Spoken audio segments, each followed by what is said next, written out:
This is your Money in the Bank 2023 review for July 1st, 2023. I am the Solomonster. And you know, we're here to talk about Money in the Bank, but you know who else it's Money in the Bank for? There is one other individual who also celebrates Money in the Bank, although in a very different way, each and every year on this date, and that just so happens to be this man right here, Bobby Bonilla. I'd be remiss if I didn't mention this here, it being July 1st.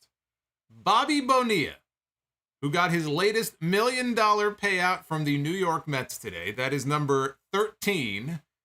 He's got 12 more to go. That's $13 million more on top of the $15 million that he has already received. For what, you ask? To not play for the Mets during the 2000 season. See, he was set to make a lot of money that year.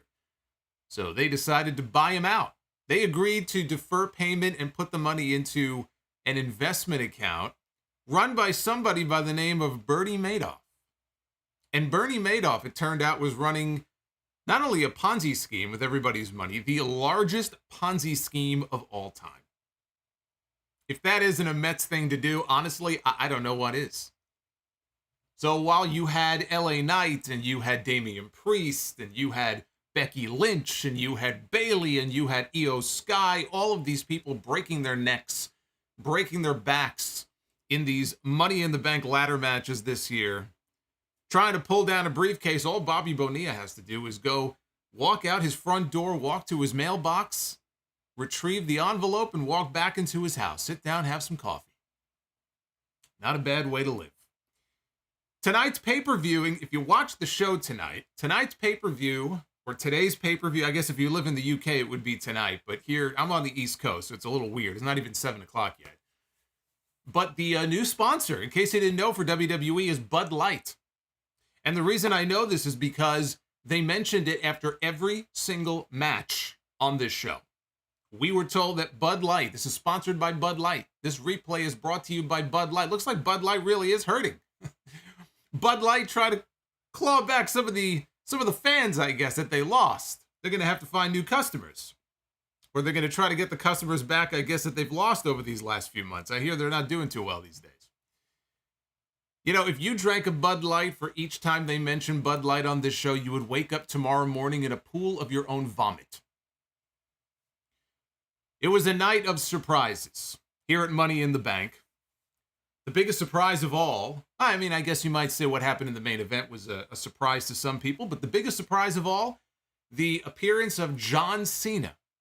Yes, John Cena made an appearance at Money in the Bank, and he made an appearance to push the possibility, they didn't announce anything, but to push the possibility of WrestleMania coming to London for the very first time.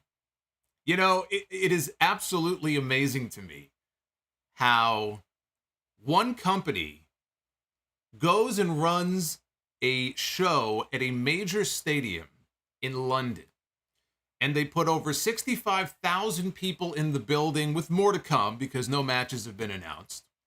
But they already sell over 65,000 tickets, $8 million gate, right? It's amazing how we hear about all of this, and the show is coming up. And now suddenly, after all the years of the UK fans, the WWE fans in the UK crying and begging and lobbying for them to bring WrestleMania to London, all it took was Tony Khan. Who knew that after all these years, all it was going to take for WWE fans in the UK to get a WrestleMania was AEW? But it looks like the ball is now rolling down the hill. The wheels have been set in motion. Now it's going to be up to the UK. And all the officials in the UK who are going to have to pony up, because WWE ain't bringing shit to the UK unless they pay for it. If they're going to bid for WrestleMania, then they might get it. Otherwise, they're not going to get WrestleMania. But that's really what tonight was. Let's send out John Cena as our great ambassador to try to, communicate here with the people who matter. Oh boy, Bree mode is already popping up here on the screen. Hey, 0 Point, thank you. But let's get John Cena, our greatest ambassador, out on television in front of this raucous crowd of 18,000 screaming people to convince the people who matter, the people in power, that, hey, you should bring WrestleMania over to the UK. You got a lot of people who want WrestleMania in the UK. All you had to do for the last 20 plus years is ask them. They would have told you they wanted WrestleMania. But now of all times, it looks like they might get a WrestleMania. It's funny how that works.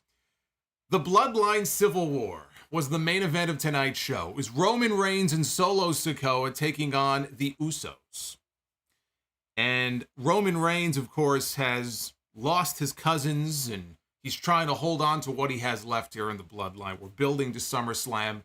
I've been saying it's going to be Roman Reigns and Jey Uso at SummerSlam. Well, tonight, they took one giant leap forward, because not only does it look like we're going to get Roman Reigns against Jey Uso, most likely, coming up at SummerSlam, but Jey Uso can now take credit for being the first man to hand Roman Reigns a pinfall loss since 2019. The last person before today to pin Roman Reigns' shoulders to the mat was, of all people, Baron Corbin.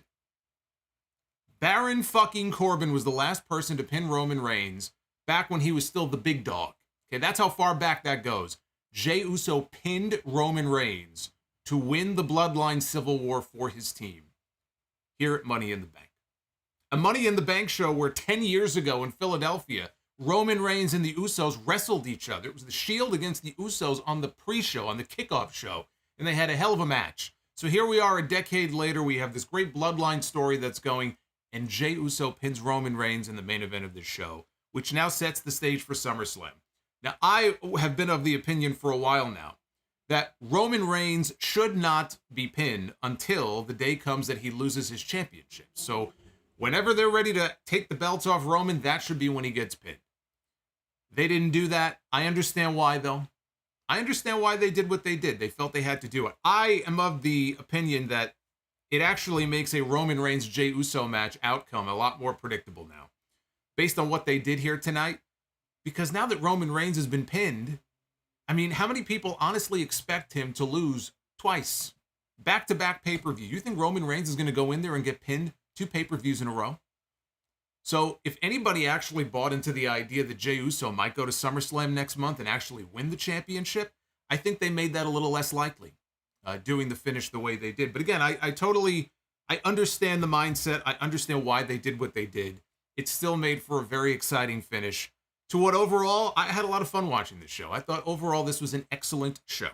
If you are a fan of in-ring wrestling, if that's the most important thing to you, then last weekend, that was your pay-per-view.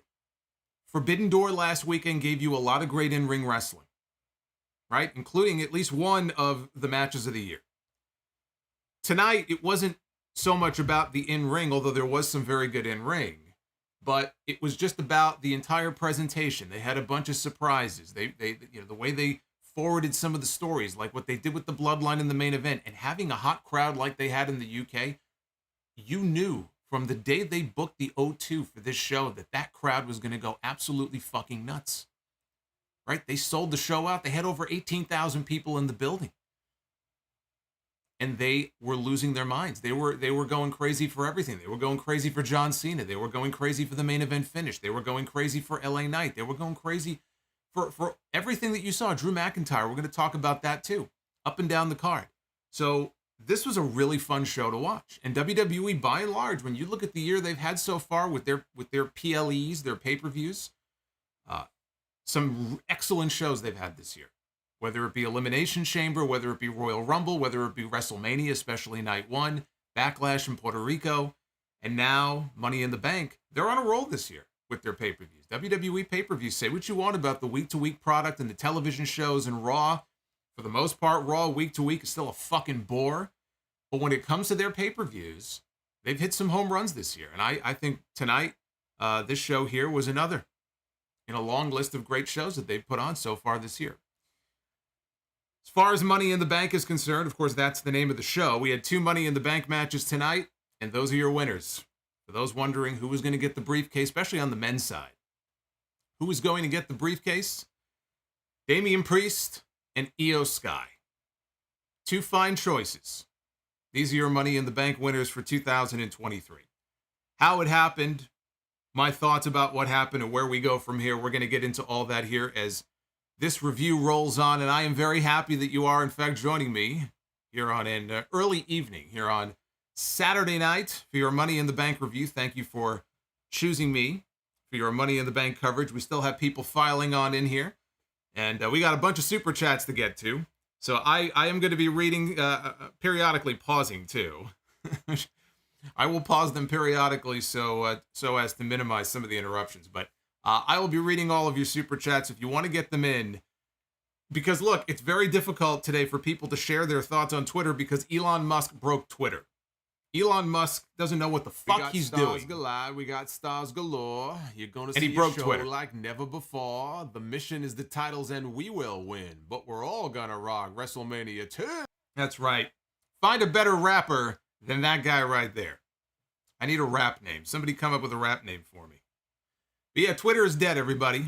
Or at least it's barely got a pulse. I don't even know. When I go to the Twitter poll later in the stream, I usually do the Twitter poll at the very end. I don't even know what it's going to say. I don't even know if it's going to show up. But there is a Twitter poll up at Solomonster, so you can go vote right now. I don't know what's going on. I'm rate limited, apparently. I can't go to people's pages. I don't know what the fuck is going on. So fuck Twitter. You know what's not broken? This channel. This channel is working just fine.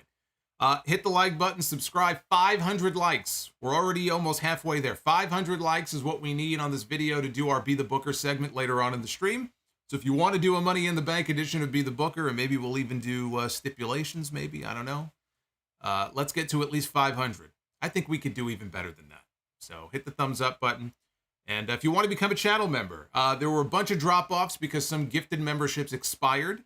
So a lot of people dropped off. If you want to become a channel member, if you want to gift memberships and help out the channel, you are free to do so as well.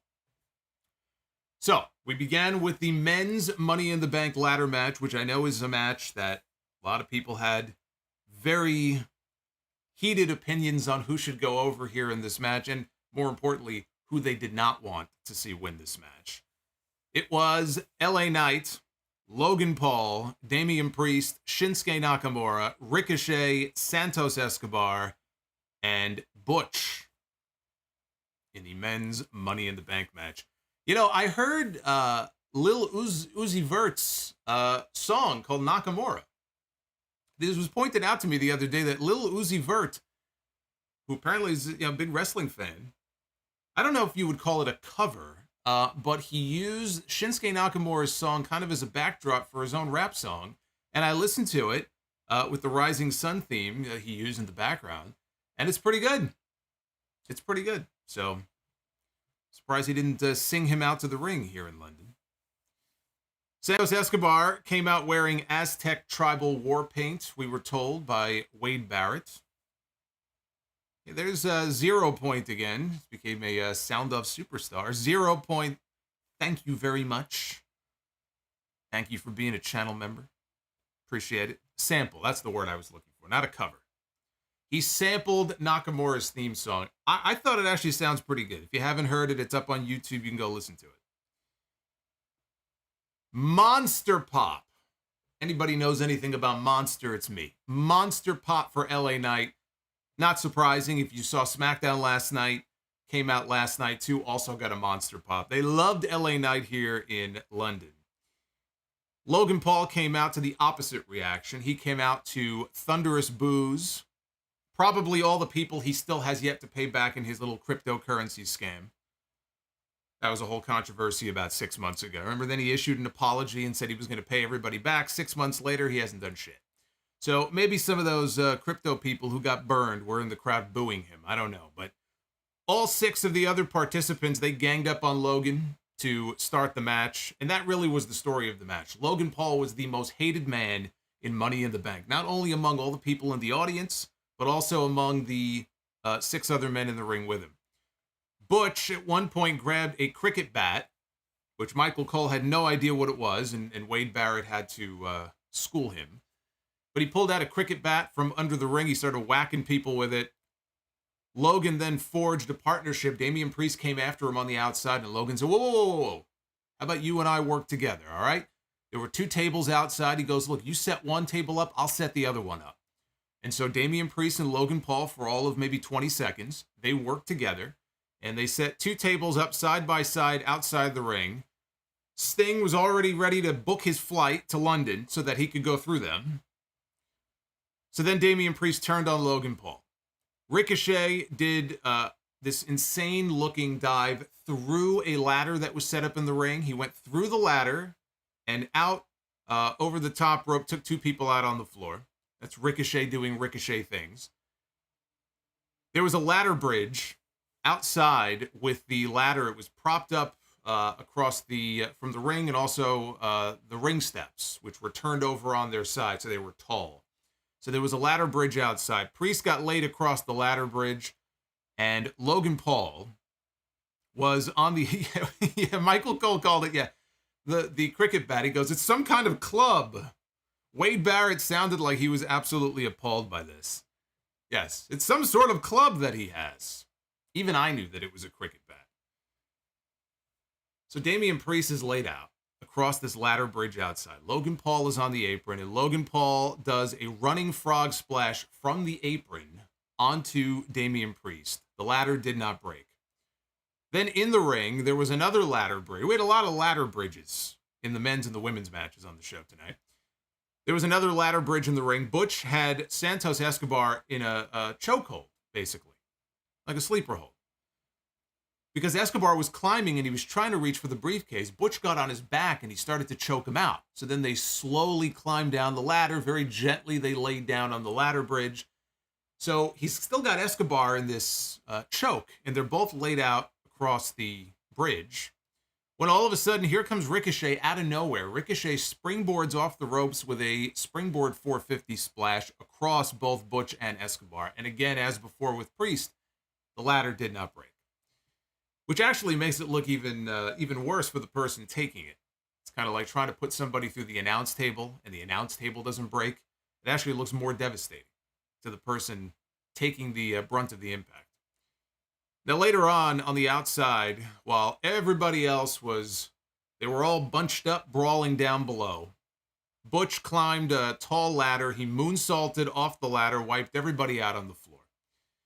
So Butch went into the ring. He went to go climb, but Logan Paul cut him off, and he knocked him out with a right hand.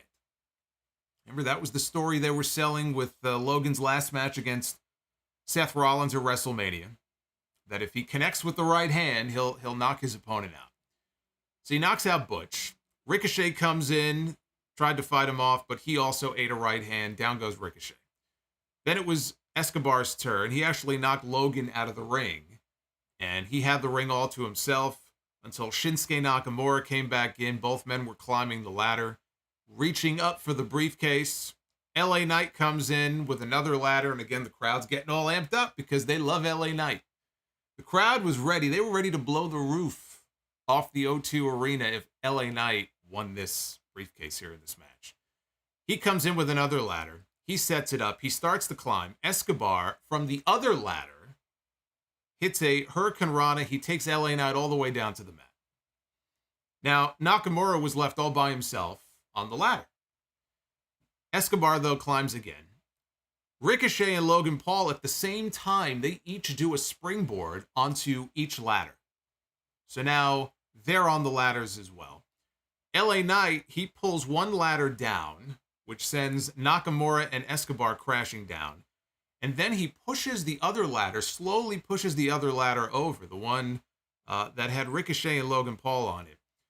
And this is where things fell apart here on this next spot. This got very scary.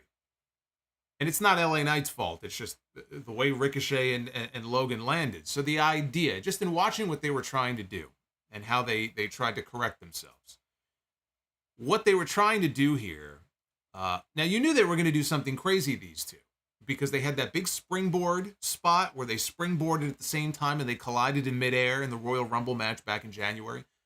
And that was the Royal Rumble. You take these two and put them in a fucking ladder match, and you knew they were going to try something insane. Right? So this is what they attempted to do.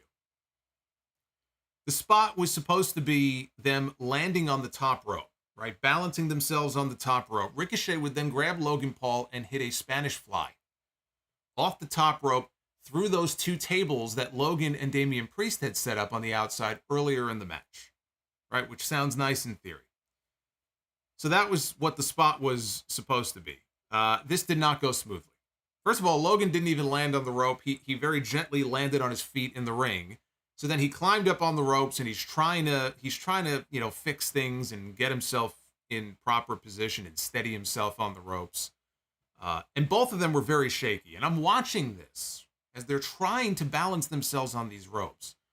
And it's tough. And it's funny because I talked to Cody about this, actually, when I saw Cody in Atlanta. Remember when I told you guys that I had the chance to meet up with Cody in Georgia last month?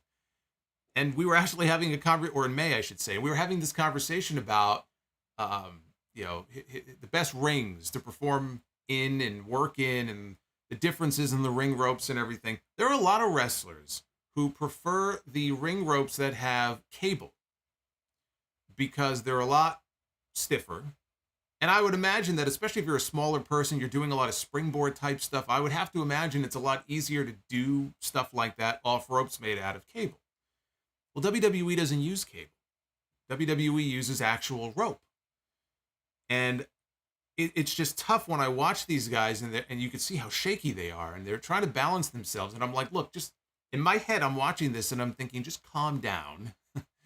Just settle down. Even if you have to just kind of call an audible and just climb down, throw some punches or whatever, and then reset and start over again. Instead, they're trying like, oh, we got to save the spot. And that's so dangerous because I feel like that's how people get hurt.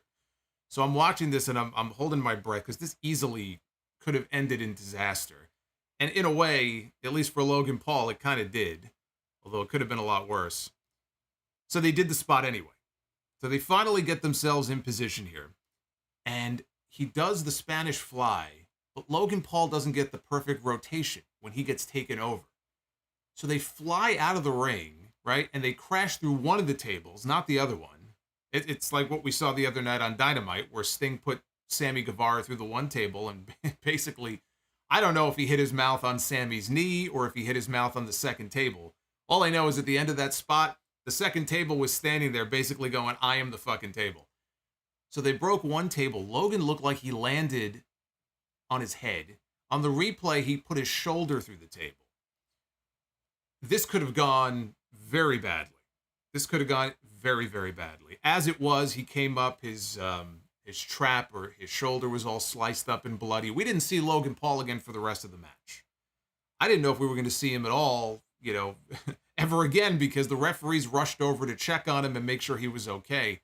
But he was a non-factor for the remainder of this match. So Butch and LA Knight now. Butch and LA Knight are inside the ring. And they're jockeying for position up on top of the ladder. And they're doing the yay boo spot. And if you want an indication of how over LA Knight was these last two nights in London, you watch this and you see LA Knight doing the yay boo spot with Pete Dunne in London. And LA Knight is getting the yays and Pete Dunne is getting the boos. And that tells you everything you need to know right there about how over this guy was. So they're doing that. Finally, Pete Dunne does the finger snap spot. Goes like this. LA Knight falls to the mat. All of a sudden, Damian Priest reemerges. He shoves Butch backwards off the ladder, and he takes this hellacious bump. There was another ladder propped up in the corner. And like the back of his head, he just falls right into the ladder. I mean, that looked very unpleasant. So LA Knight comes back immediately. He grabs Damian Priest, and he tosses him out over the top rope to the floor. Now people are getting excited because they're thinking, oh, he's going to steal this fucking briefcase now, right? So he throws Priest out of the ring. He gets rid of Escobar. He gets rid of Nakamura. He's on the verge of winning this match. The people are on their feet. They're going nuts. Priest, though, comes back into the ring, and he brings LA Knight all the way down off the ladder with a version of the Falcon Arrow. And Damian Priest at that point climbs the ladder. He grabs the briefcase and he unhooks the briefcase. And Damian Priest is Mr. Money in the Bank for 2023. Despite the botch with Ricochet and Logan Paul, which again was very scary, overall I thought this was an excellent match. I enjoyed the match. All these matches were basically like car crashes in slow motion. I feel like you either enjoy this type of match or you don't. And honestly, at this point, after all these years, whether it's WWE or AEW, it doesn't really matter. to a degree, I'm just numb in a way to a lot of this type of stuff. But when this match was over, I felt like, okay, as far as the stipulation is concerned, I thought they did a good job with it. I thought adding Logan Paul to the match, especially now that you look at what they did, was very smart because he had incredible heat, and everybody, the fans in the building, the fans online, everybody was like, please let it be anybody but this guy. So every time it looked like he might win this match, the people were losing their minds. And when LA Knight or somebody else would sneak back up and they would pull him down or put him through a table or whatever, they went crazy. So the way they used him in this match to kind of manipulate the crowd reactions, I thought was actually very smart. As far as Damian Priest winning, if you listen to the podcast last Sunday, I did predictions for Money in the Bank a week ago. I didn't even wait for the go-home shows this week. So if you listened to the show last week, you knew Damian Priest was my prediction to win Money in the Bank. I wanted to see LA Knight win the briefcase. I thought they're not going to go with him. They're going to go with Damian Priest. And I don't mind Damian Priest winning the briefcase. If it wasn't going to be LA Knight, I'm glad it was Damian Priest. Damian Priest has taken a lot of losses. Damian Priest was the only member of the Judgment Day who did not even have a WrestleMania match this year. And then they put him in that big spot against Bad Bunny at Backlash, and he lost. He lost to Seth Rollins on television. I think he lost to Cody Rhodes just recently. He's taken a lot of L's. He needed this win. You could say that LA Knight needed it more, but Damian Priest needed this win. The other reason why it makes sense that Damian Priest is the one who got the briefcase is because storyline-wise, it made all the sense in the world, especially with Finn Balor being the one to challenge Rollins for the World Heavyweight title later in the show. Yeah, the positioning and the order of the matches on the show, think about it, right? Damian Priest wins the briefcase in the opener, and now you have people thinking, well, is he going to come out and cash in during Finn's match? Or if Balor wins the title, is he going to come out and cash in on Balor? That's why they did what they did. They wanted to create that drama with Priest and Balor, and now you still have this drama, this Judgment Day drama coming out of this pay-per-view, and we'll talk about what happened later, involving Balor and Damian Priest. But now at least Damian Priest has something. It just felt like Rhea Ripley had the world title on the women's division. Dominik, he's doing his thing, and it's him and Rhea. Balor was challenging for the world title, and Priest was just sort of there. He's like there for the ride. Storyline-wise, he was the one who made the most sense as far as winning this match. LA Knight did not win, and I wish he had. I would have been very happy to see him win. Did they drop the ball with him? Is the question. I would argue they dropped the ball on him starting over a year ago. But did they drop the ball on him by not winning the briefcase tonight? I can't answer that question. I cannot give you a definitive answer right now because it's too early to tell whether or not they dropped the ball, truly dropped the ball on LA Knight or not. Him not winning here, him losing Money in the Bank, is not going to kill him. This man was a star from the moment they hit his music and he walked out. You heard the reaction that he got. That building fucking exploded. So they have something with him. And it's not just going to, magically disappear, I wouldn't think, just because he wasn't the one to win the briefcase. And it's not like he had some long-term story going on where it's like, all right, he really should have won this briefcase because the story made sense and everything. There was no story. It was just a way where if he would have won, it would have given him a story. He could have walked around for weeks or months on television and flashed the briefcase around and tease he might cash in on this person or that person. And it would have been a great story device for him.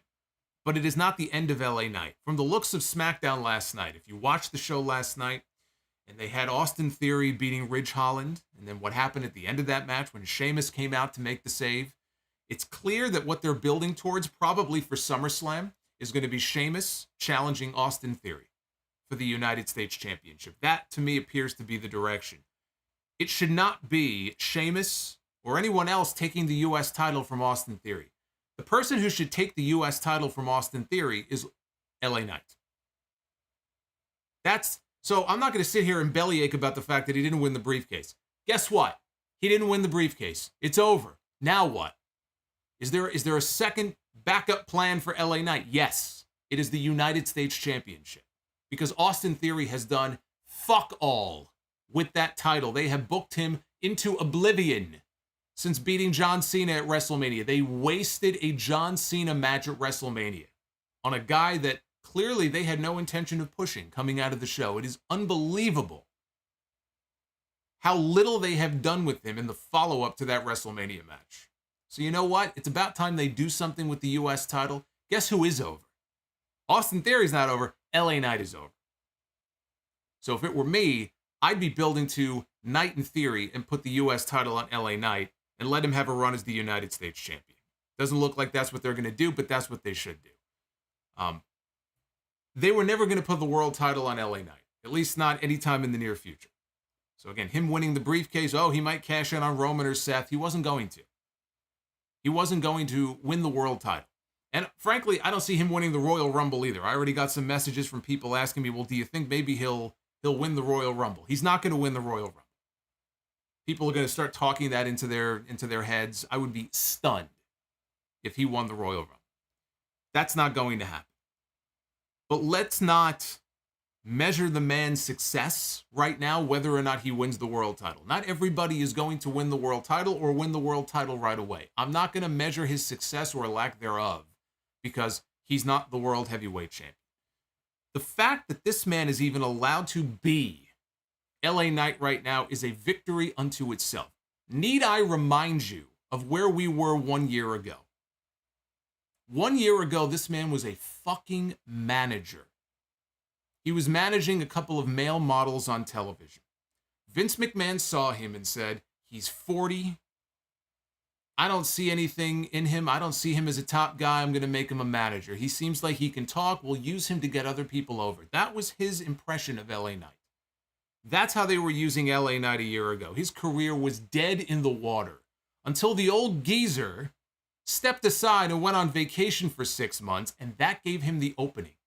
That gave Triple H the opening to bring back LA Knight. It didn't happen right away, but it gave him the opening to bring back LA Knight. Because I guarantee you, if all that shit that went on with Vince McMahon last summer with the Wall Street Journal and the hush money and all the bullshit that came out about this fucking guy, if none of that happened, this guy right now, not only would he not be in Money in the Bank, he would still be a manager.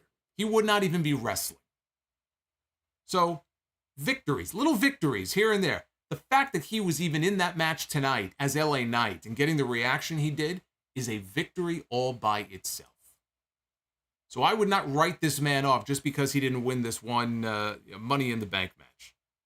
He didn't see that this 40-year-old guy was worth investing in. The hope now is that when he sees and listens to the reactions that this person got here, that this guy got, maybe it'll wake him up to the fact that, you know what? Maybe we can do something with this guy. Maybe there is something.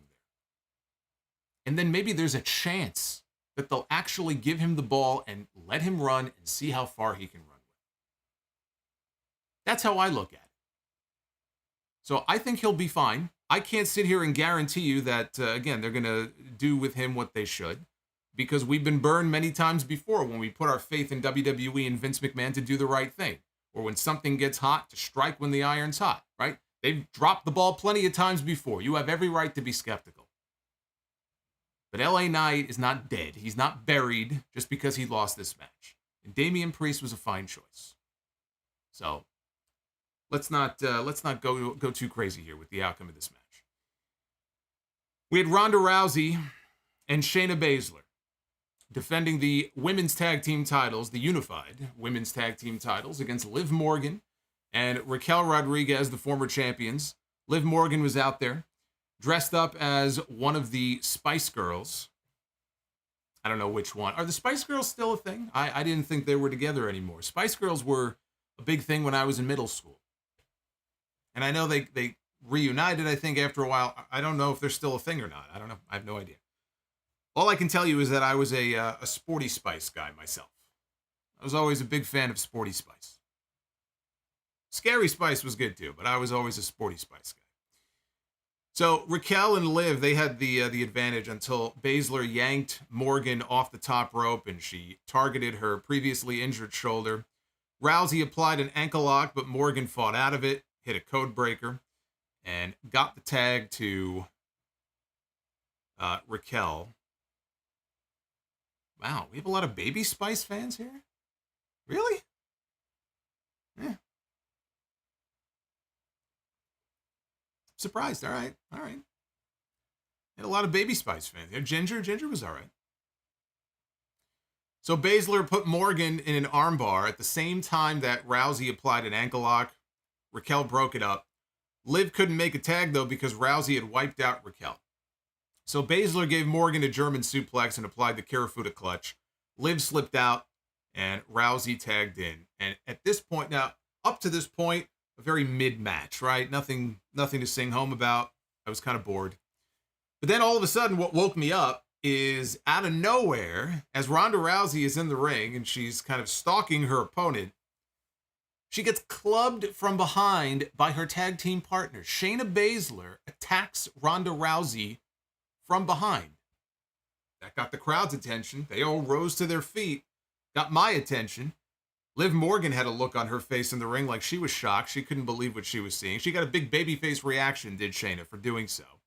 Shayna then put Ronda in the Karafuda clutch and put her down, and then she left the ring.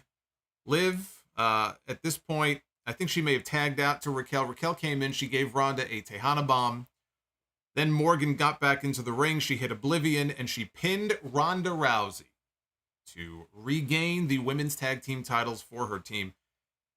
Does anybody in this company have as many pinfall victories over Ronda Rousey as Liv Morgan does? This is back-to-back years now at Money in the Bank that Liv Morgan has pinned Ronda Rousey. And I was trying to think if anybody up to this point has pinned Ronda more than once. Because I know Ronda has lost to Charlotte.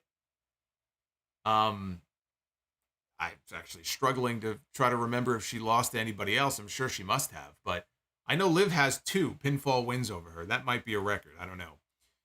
But look, that was certainly a finish that I did not see coming. My first thought when I watched this was poor Alba Fire and Isla Dawn. If only they had done this a few weeks ago on SmackDown, things might have been a little bit different. They probably would have lost the belts anyway to Liv and Raquel, but they might have actually been the ones to unify those titles and survive a few more weeks. So that's unfortunate for the two of them. But the story of the match was the champions exploiting Liv's previous injury. That was the story they were telling. They were working over the previously injured shoulder, and they threw that story right out the window. But it's been a while since we've had a good swerve like this in WWE, and they served up a pretty good one here. Now, the question, of course, is why did they do this? Was this the plan all along? Is it possible that Ronda is leaving and this is going to be their way of writing her off? Or is it just a matter of, they want to get to Ronda against Shayna? Maybe it was Ronda's idea, and maybe the idea is she wants to put her friend over at the end of all this, but she's not the booker. It's not her decision in the end who goes over here. Obviously, WWE sees Ronda as the star here, not Shayna Baszler. So I don't know if that's going to be the end result of all this, but it sure seems like they're setting up Ronda against Shayna at SummerSlam. And that's fine with me. I don't have a problem with that at all. I'm sure that in their minds, they'll book Ronda as the babyface since she's the one who got turned on here. But I don't know. It'd be very interesting to see the crowd reactions when we get to SmackDown this week. And we know how they can manipulate the crowd reactions with their crowd sweetening. But I would like to see what the crowd reaction is going to be here if they get behind Ronda as the babyface, or if they're behind Shayna. And what's the explanation? We never got an explanation from Brock Lesnar about why he did what he did to Cody Rhodes. We shouldn't necessarily assume we'll get one here from Shayna Baszler, because that should be the first thing we hear on SmackDown this week is, why did you attack your best friend? Why did you attack your tag team partner? After what they did with Brock and Cody, all bets are off. Who the fuck knows if we'll even get an explanation from these two? But this was all about the swerve. The match itself, it was nothing special at all. This was all about the swerve at the end. We had Matt Riddle one-on-one with Gunther for the Intercontinental Championship. Michael Cole mentioned their previous matches in Progress Wrestling, and he does that every now and then. Michael Cole will give us a little bit of knowledge about their past, or they'll mention their, independent matches. So he did mention their progress matches before. The story here, last match, it was Liv's injury. Here it was Riddle's injury. Riddle came out. He had his foot all wrapped up. His ankle was all wrapped up. Riddle hit an exploder at one point, could not follow up, though, because of the bad ankle. Gunther came off the top with a splash, but Riddle caught him in a triangle. Gunther hoisted him up, though, hit a powerbomb for 2. So then he immediately transitioned into a single leg crab, and Riddle was trying to fight out of it. So Gunther, this was kind of interesting, he breaks the hold, and he starts chopping the foot. Now, we've seen Gunther chop people, in the chest before. We've seen him chop people in the chest. We've seen him chop people in the back. If you remember the wars in NXT UK between Gunther and Ilya Dragunov, those two beat the holy hell out of each other. I don't know that I've ever seen Gunther chop someone's foot before.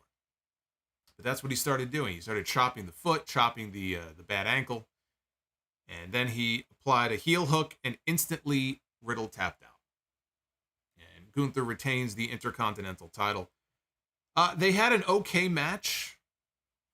These two, they're capable of so much more. But they had a story to tell. And the story involved the injured ankle. And so Riddle he was limited by what he could do in the ring because he had to sell the fact that he had an injured ankle. So, this is what we ended up with here. As Gunther was celebrating, Drew McIntyre's music hits, and the O2 explodes.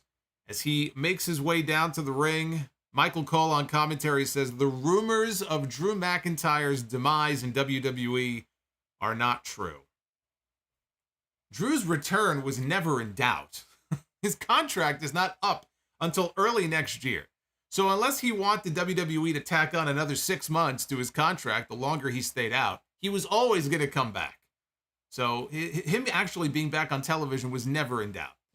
And by the way, the update on Drew McIntyre, this is not confirmation that he has signed a new contract. Let me just make that clear, because him signing a new contract, or when his existing contract ends, that is something completely separate from the issue of him.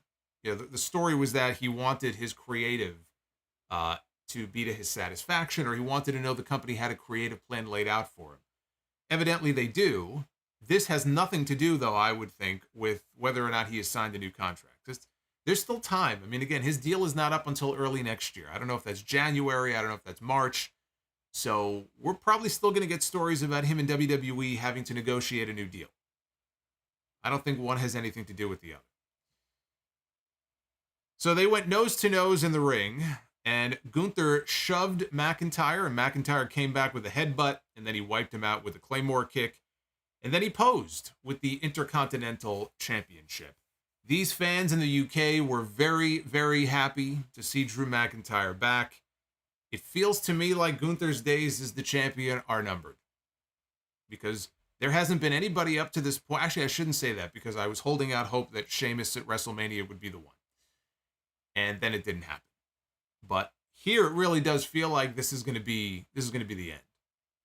And it would be kind of hilarious in a way if they've made it this far, and he is going to set the all-time record. He's going to break Honky Tonk Man's record. It's either September 7th or September 8th. I think September 8th, which is not that far away.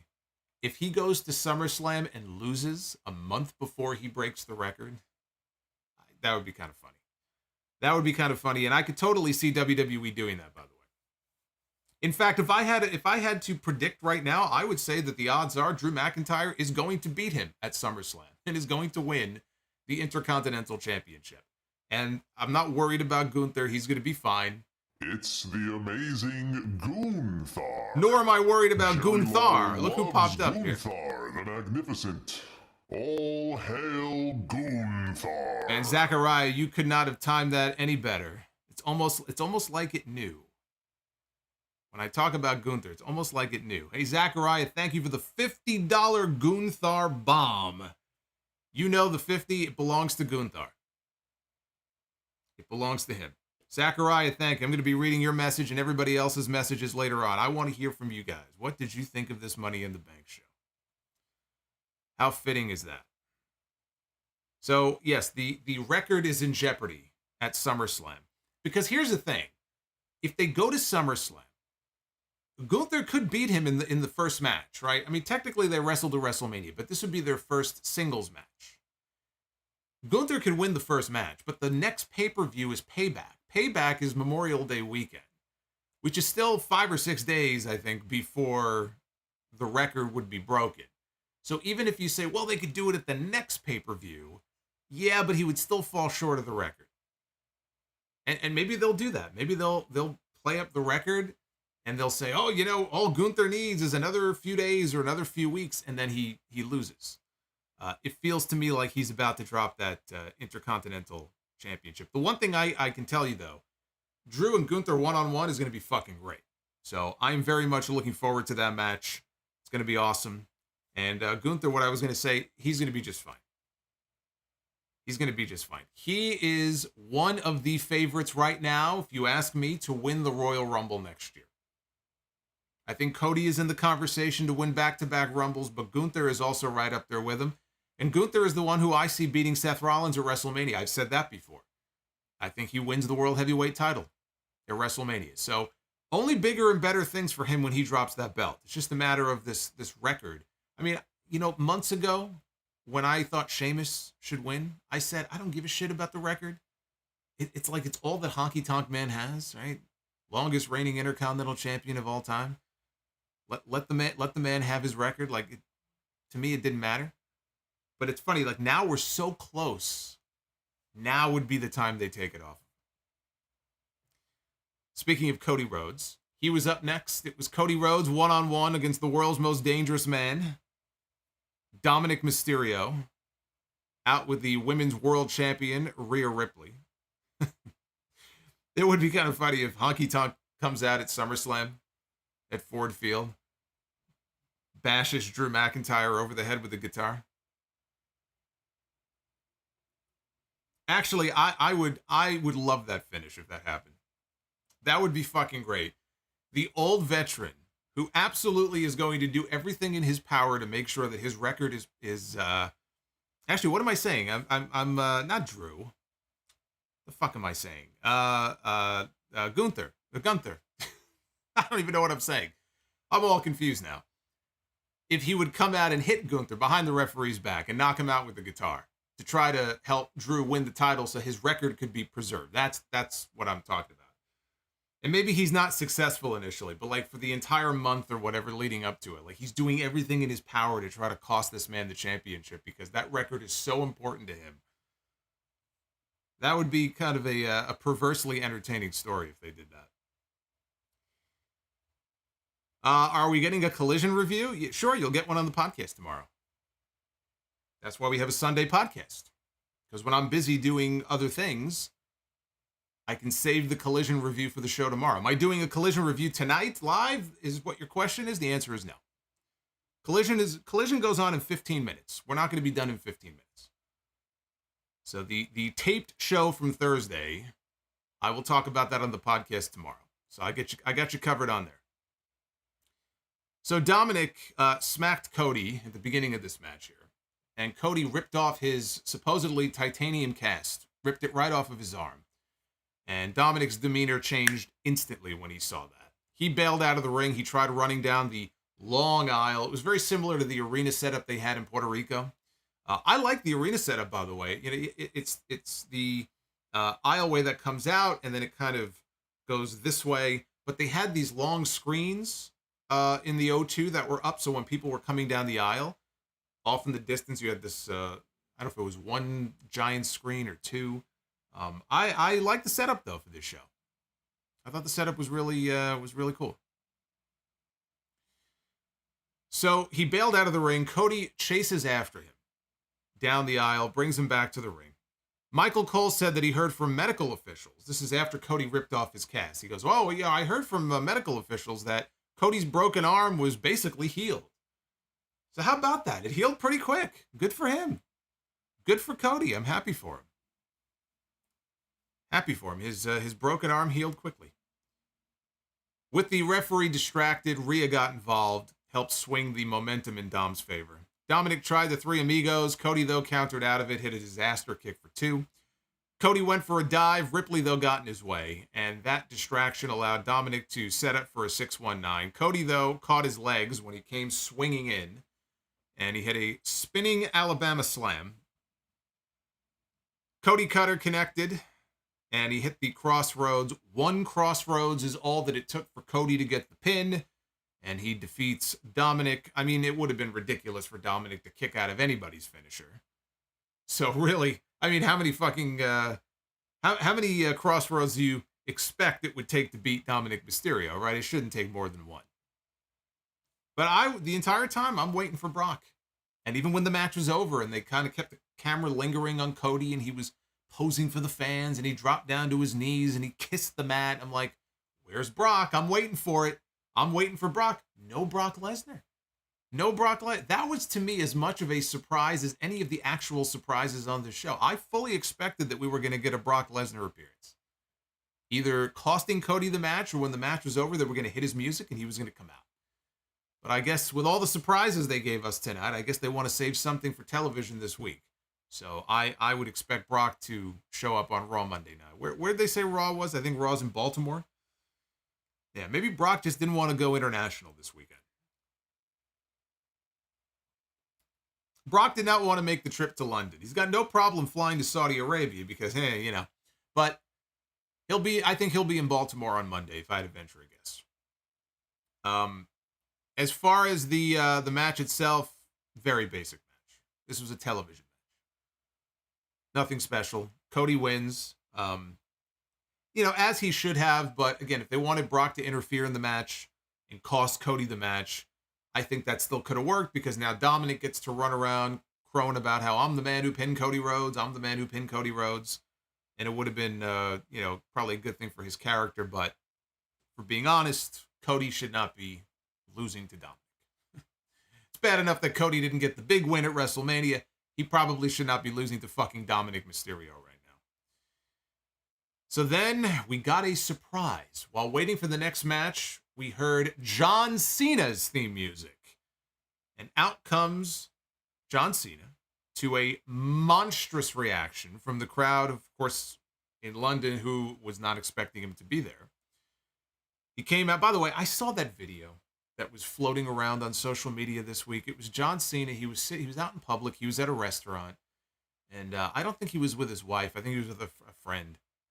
And there was a fan who was, I guess, sitting kind of a few feet away at the table next to him, filming him while John is there sitting, trying to have a meal with his friend. And the fan is he's trying to get John Cena's attention, and he's going like, "You can't see me" or something. And Cena's like, you know, I'm trying to enjoy a meal with my friend. What possesses somebody to do that? Right? I mean, in certain settings, especially at a restaurant, what is it that possesses people to do that? I mean, I know people are just absolutely crazy. They get starstruck. They do stupid things. I knew that.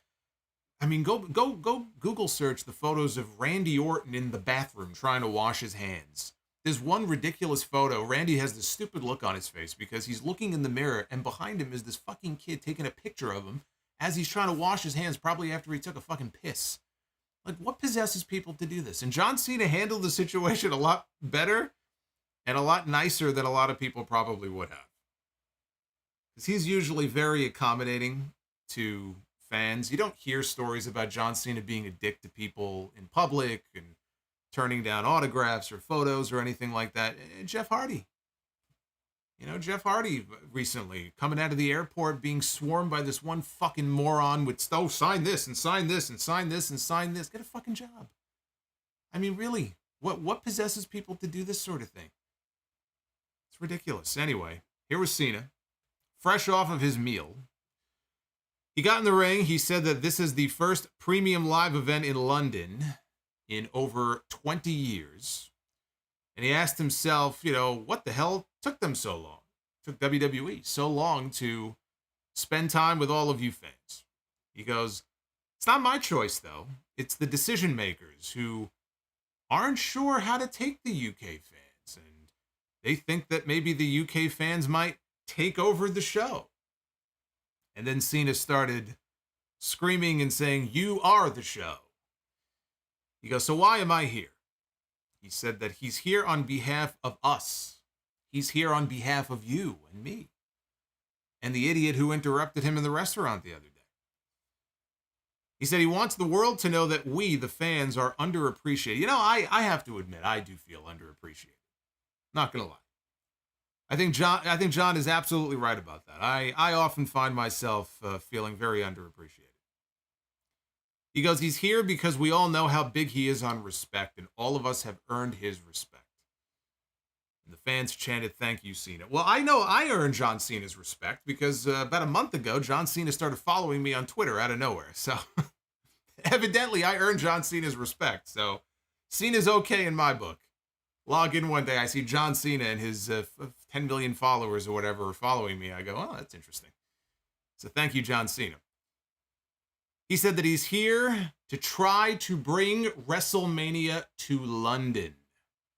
And of course, as soon as he said that, the crowd just exploded into yes chants. We got the wide crowd shot. Everybody's putting their fingers up in the air, chanting yes. He goes, he's here right now, not for one more match. He wants to give the audience a chance to let the people know who make the decisions, to let them see, to let them hear, to let them feel what WrestleMania is going to be like in London.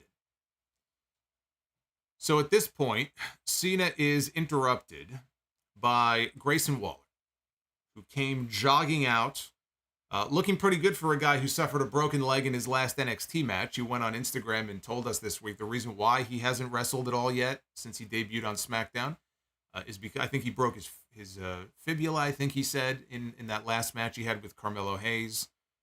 And based on him here, he looked pretty good, so I don't know if he's medically cleared yet or not, but if he isn't, he doesn't look too far away from it. So he got in the ring, and actually before he even got in the ring, the crowd started chanting, "Who are you?"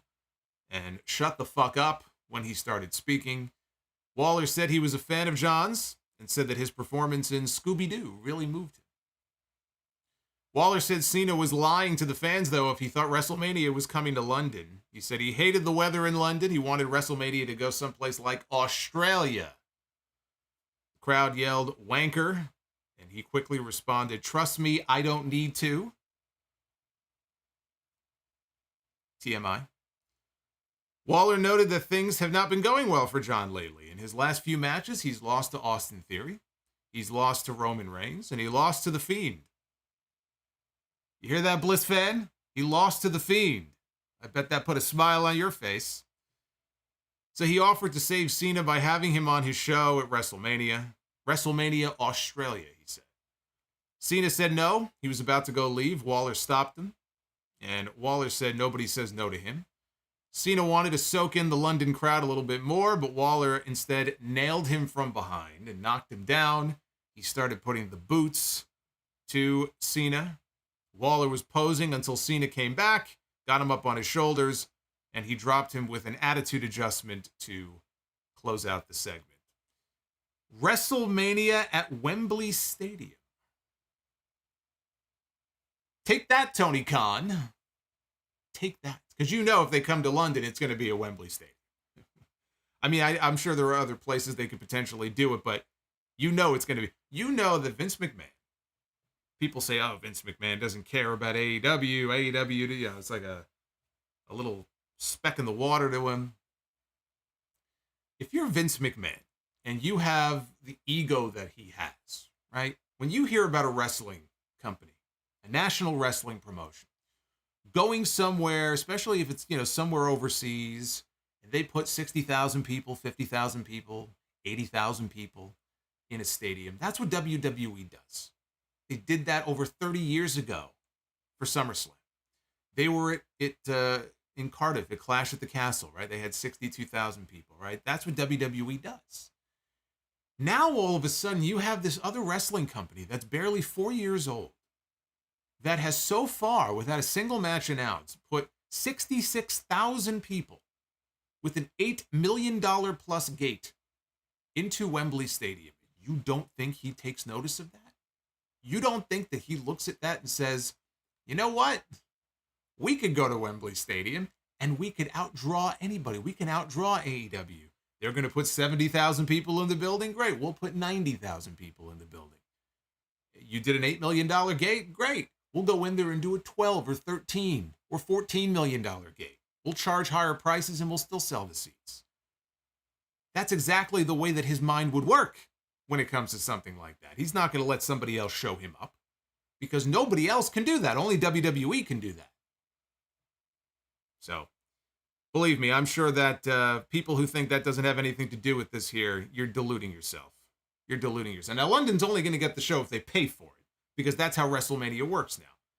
Cities, they'll fight each other, they'll bid on the rights to WrestleMania, and they're looking for tax breaks, and they're looking for all this kind of stuff, because WrestleMania brings millions and millions, hundreds of millions of dollars. They put the press release out every year. This year, WrestleMania brought $150 million into the city of Houston. And this year, WrestleMania brought $120 million into the city of New Orleans.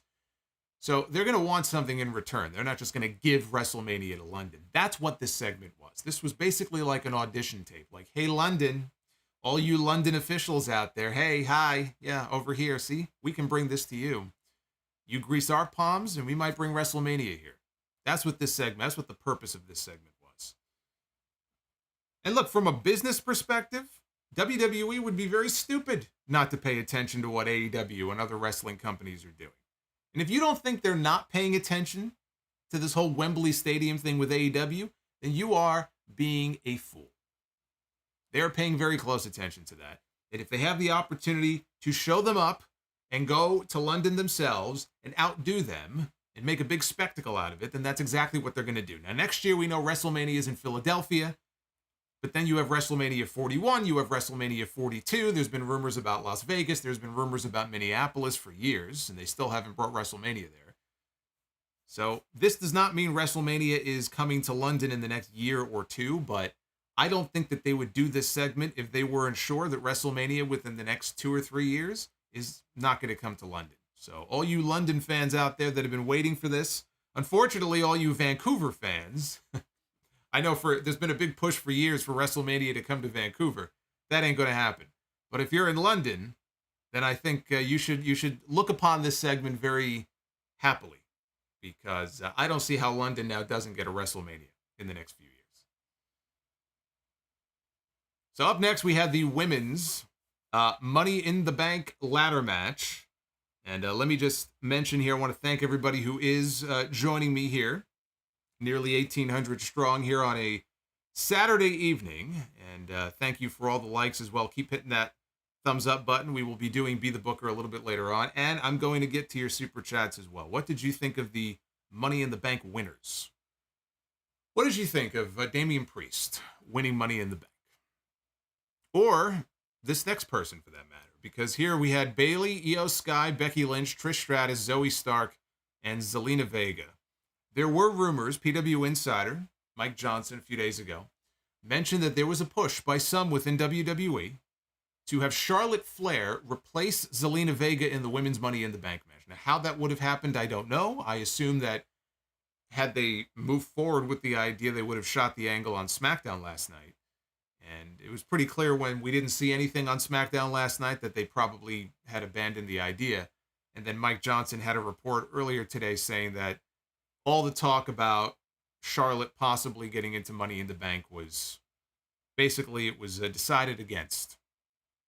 And I hear that and I'm just like, what would the purpose of Charlotte Flair being in Money in the Bank even be? I mean, unless she was basically in the Logan Paul role, where her only job in being there was to give people the impression that she might win and get them to root for anybody but her. That would be the only reason to even include Charlotte Flair in a Money in the Bank match, because Charlotte Flair does not need Money in the Bank. Charlotte Flair does not need Money in the Bank. I mean, she is the last person in the world who needs Money in the Bank. So that really wouldn't make any sense to even have her in the fucking match. Charlotte Flair does not need Money in the Bank because, as I've told you many times before, she has her Charlotte in the bank. So it would be completely pointless for her to even be a part of this match here. Now, Samantha Irvin was doing the match announcement. Now, I like Samantha Irvin. I think Samantha Irvin is actually great. Love the job that she does on ring announcing. She's probably my number 2 favorite WWE ring announcer since Howard Finkel. I think she does a tremendous job. But even the best make mistakes. So as she introduced Bayley to come to the ring here for this Money in the Bank match, she introduced Bayley and said that she was a member, or representing the Judgment Day. Here comes Bayley. And I heard that and I thought to myself, boy, you know, I know there's been a lot of surprises on the show so far tonight, but I must have really missed something here. That's the biggest surprise of all. I was not aware of the fact that she was part of the Judgment Day. See, that's new to me. So Becky Lynch was the last one to enter, and Zoe Stark attacked her in the aisleway to kick things off. Trish Stratus and Zoe, they were working together as you knew they would to take control of the match. Bayley and Io, they teamed up to take over as well. The crowd was singing for Bayley. They were doing that stupid Bayley song that they do. So she was telling the crowd to shut up. The ladder that Io was on a few minutes later, Io was climbing the ladder, and she was trying to retrieve the briefcase, but I think it was Zoe was like physically pushing, not tipping it over, but basically moving the ladder over. So Io now was not underneath the briefcase. She couldn't reach up and grab it. So instead, she hit a picture-perfect moonsault off of the ladder, down onto the pile of people down below. She did it from not the very top, but the top rung of the ladder, right below the very top. Picture-perfect moonsault. Zoe put, later on in the match, skipping ahead to the important part, I'll give you my overall thoughts on this at the end. But Zoe pulled out a pair of handcuffs. Trish was telling her, go under the ring, and she was telling her to get something, and it was a pair of handcuffs that they had, I guess, planted underneath the ring, I guess, earlier in the day. So she attached it to Becky's wrist, and she was trying to attach the other end of the handcuffs to the ring post, or one of the turnbuckle beams. Not the ring post is too fat, but, you know, one of the turnbuckle beams. Becky cut her off, though. She fought her off, and she grabbed Trish, and she tossed her over the announce desk. Becky gave Trish, a couple minutes later, there was a ladder bridge that had been set up from the ring to the announce desk. And Becky gave Trish the worst looking manhandle slam that I have ever seen. I mean, Trish did not even jump up. She got no height on it. Basically, I don't know if it was Trish's fault or who's fully to blame here. Maybe Trish, but she basically just fell backwards. Like, awful. Awful. But look, it was a ladder, right? So when you hit the ladder, it's going to hurt. And then she rolled off the ladder and she splatted on the floor. Zoe Stark then, as soon as Becky got up, Zoe came launching herself through the ring ropes, and she connected with a flying neck breaker to Becky on the floor. Almost like a flying blockbuster almost. The crazy spot of the match came after this. In the ring, we had another ladder bridge. I told you earlier, we had a lot of bridges on this show. London Bridge. A lot of bridges here on this show. So you had the main ladder set up, and you had a ladder bridge down below. Zelina Vega was on the ladder, as was Zoe Stark, and Zelina Vega hit a Code Red Sunset Bomb off the top of the ladder to Zoe Stark and basically powerbombed Zoe Stark on the ladder bridge down below. That was the high spot, the crazy spot of this match. And look, when you're dealing with women who physically are obviously, they're a lot smaller than the men we saw in the opening match. Even Ricochet, right? As small as Ricochet is relative to a lot of the other men on the roster. You're dealing with ladies here on these giant ladders. They're using the same ladders that the men are. But physically, some of them, and Zelina is very tiny, right? I mean, Zelina, Alexa Bliss, they have some women on the roster, Candice LeRae, who physically are very small. And they're coming off the top of these ladders, and their bodies are just crashing down on these ladders. And in this case, it was Zoe who took the brunt of the impact. But the risk for injury, I think, just goes up that much more. So I wince, when I see moves like this. I'm just hoping they don't break their leg, they don't break their back. So this was a crazy spot. This was a crazy spot here. Io then climbed the ladder. Bayley, though, pushed the ladder over. And this is what we were kind of I was kind of expecting. that at some point in this match, Bayley was going to be jealous. Bayley's trying to win the match too, and it didn't matter to her that Io's her friend and her partner in the Judgment Day, that she was going to push Io off the ladder and potentially even cost Io the match. And that's what she tried to do. She pushed Io off. Io went throat first across the top rope. And I thought that was the end of the match. I thought Bayley was going to steal it, and that's how they were going to progress the story. I had predicted Io to win, but when I saw that, I said, okay, they're going to give it to Bayley instead. Bayley was about to win. Becky, though, stopped her and fish hooked her with the handcuffs that had been applied to one of her wrists. She took the other open cuff and she was fish hooking Bayley with it, which was kind of clever. And they slowly started to climb down the ladder together, a few rungs. Io sees the two of them on the ladder. Io then reaches through the ladder, basically underneath the ladder, and she grabbed the open cuff that was hanging from Becky's wrist, and she cuffed Bayley to Becky. And now they're cuffed through the ladder, and they're trapped, and they can't move. And the crowd is going crazy for this spot. And I thought, man, that's a clever fucking spot right there. And so then Io climbs over Bayley's back. She ascends to the top of the ladder, and Io Sky grabs the briefcase to huge applause from the crowd here in London. And Io Sky is Ms. Money in the Bank for 2023. So I nailed it this year with my two picks. Damian Priest and Io Sky were my picks from last weekend to win. They, in fact, did win the Money in the Bank matches, so I was happy about that. The men's Money in the Bank match was more enjoyable. I thought that was the better match. This one was, in a lot of spots, this one, frankly, was very rough to watch. And not, look, these matches, they don't have to be, not every spot has to be perfect. If you want to look at it in a realistic way, right? It's a fight. It's supposed to be chaotic. This match was chaotic. Oh, it was chaotic, all right. It definitely had a lot of chaotic moments. It just wasn't always pretty. But I'm okay with it if, like, not every spot comes off without a hitch or something gets botched or whatever, but you have people who are, like, climbing over each other. Because if this were a real match and people were trying to pull the briefcase down, that's what they would be doing. But there were just a lot of really rough moments in this match. I also noticed that Trish, midway through, they zoomed in on Trish's face and her nose was all bruised up. So at some point, I don't know if she got hit with the ladder. I don't know if she got knocked off the ladder and it was when her face hit the top rope on the way down. At some point, one of those spots, she got her nose all dinged up. The men's Money in the Bank match overall was better. The finish was better in this match. This match had the better of the two finishes. And not just because Io won, but because I just thought it was a very clever way to do the finish. So now we look ahead to SummerSlam. If we get a triple threat match, and it sure looks like we're getting a triple threat match after the disqualification finish we got with Charlotte and Asuka last night, it's going to be Charlotte, it's going to be Bianca, and it's going to be Asuka for the WWE Women's Championship at SummerSlam. You could have Io Sky come out and cash in on Asuka if Asuka were to retain her title.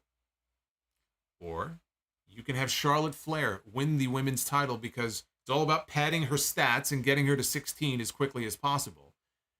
You can pad her stats if that's what they want to do by giving her, what would it be, number 15? I don't even know at this point. I guess title number 15. And you'll have a lot of very pissed off people probably in the audience. And then Io comes out, right? To save the day. And everybody cheers. And here comes Io Sky. And Io cashes in on Charlotte and ends up winning the championship from Charlotte. Those, to me, are the two likely scenarios. I don't see Io Sky walking around for months with that Money in the Bank briefcase. I think within the next month, she's going to attempt to cash in. Whether she wins or not is a different story. I think she should. I don't see her walking around for 6 months with the briefcase. So those, I think, are the two likely scenarios. Also, coming out of this match now, we'll see what they do on television this week. It would appear that we are also looking at the end of Damage Control. Now, we also saw the end of Ronda and Shayna tonight as well, when Shayna attacked Ronda Rousey. So an already very thin women's tag team division is basically non-existent now because they just lost two teams that they could ill afford to lose. It's not really much of a division to begin with. Damage Control, though, we knew this was coming. The writing's been on the wall for months. The writing's been on the wall, especially since Dakota Kai got hurt. They went from a trio to a tag team. Damage Control has basically been dead. It's like The Walking Dead, right? They're already dead. It's just that they haven't dropped yet, but it's going to happen. This will only speed up that process. It might not happen this Friday coming up, but clearly we're about to see the end of Damage Control, which is good because Bayley is part of the Judgment Day, apparently. So Bayley can't be a part of Damage Control if she's going to be part of Judgment Day. Again, I like Samantha. I kid Samantha Irvin. I kid Samantha. We all make mistakes.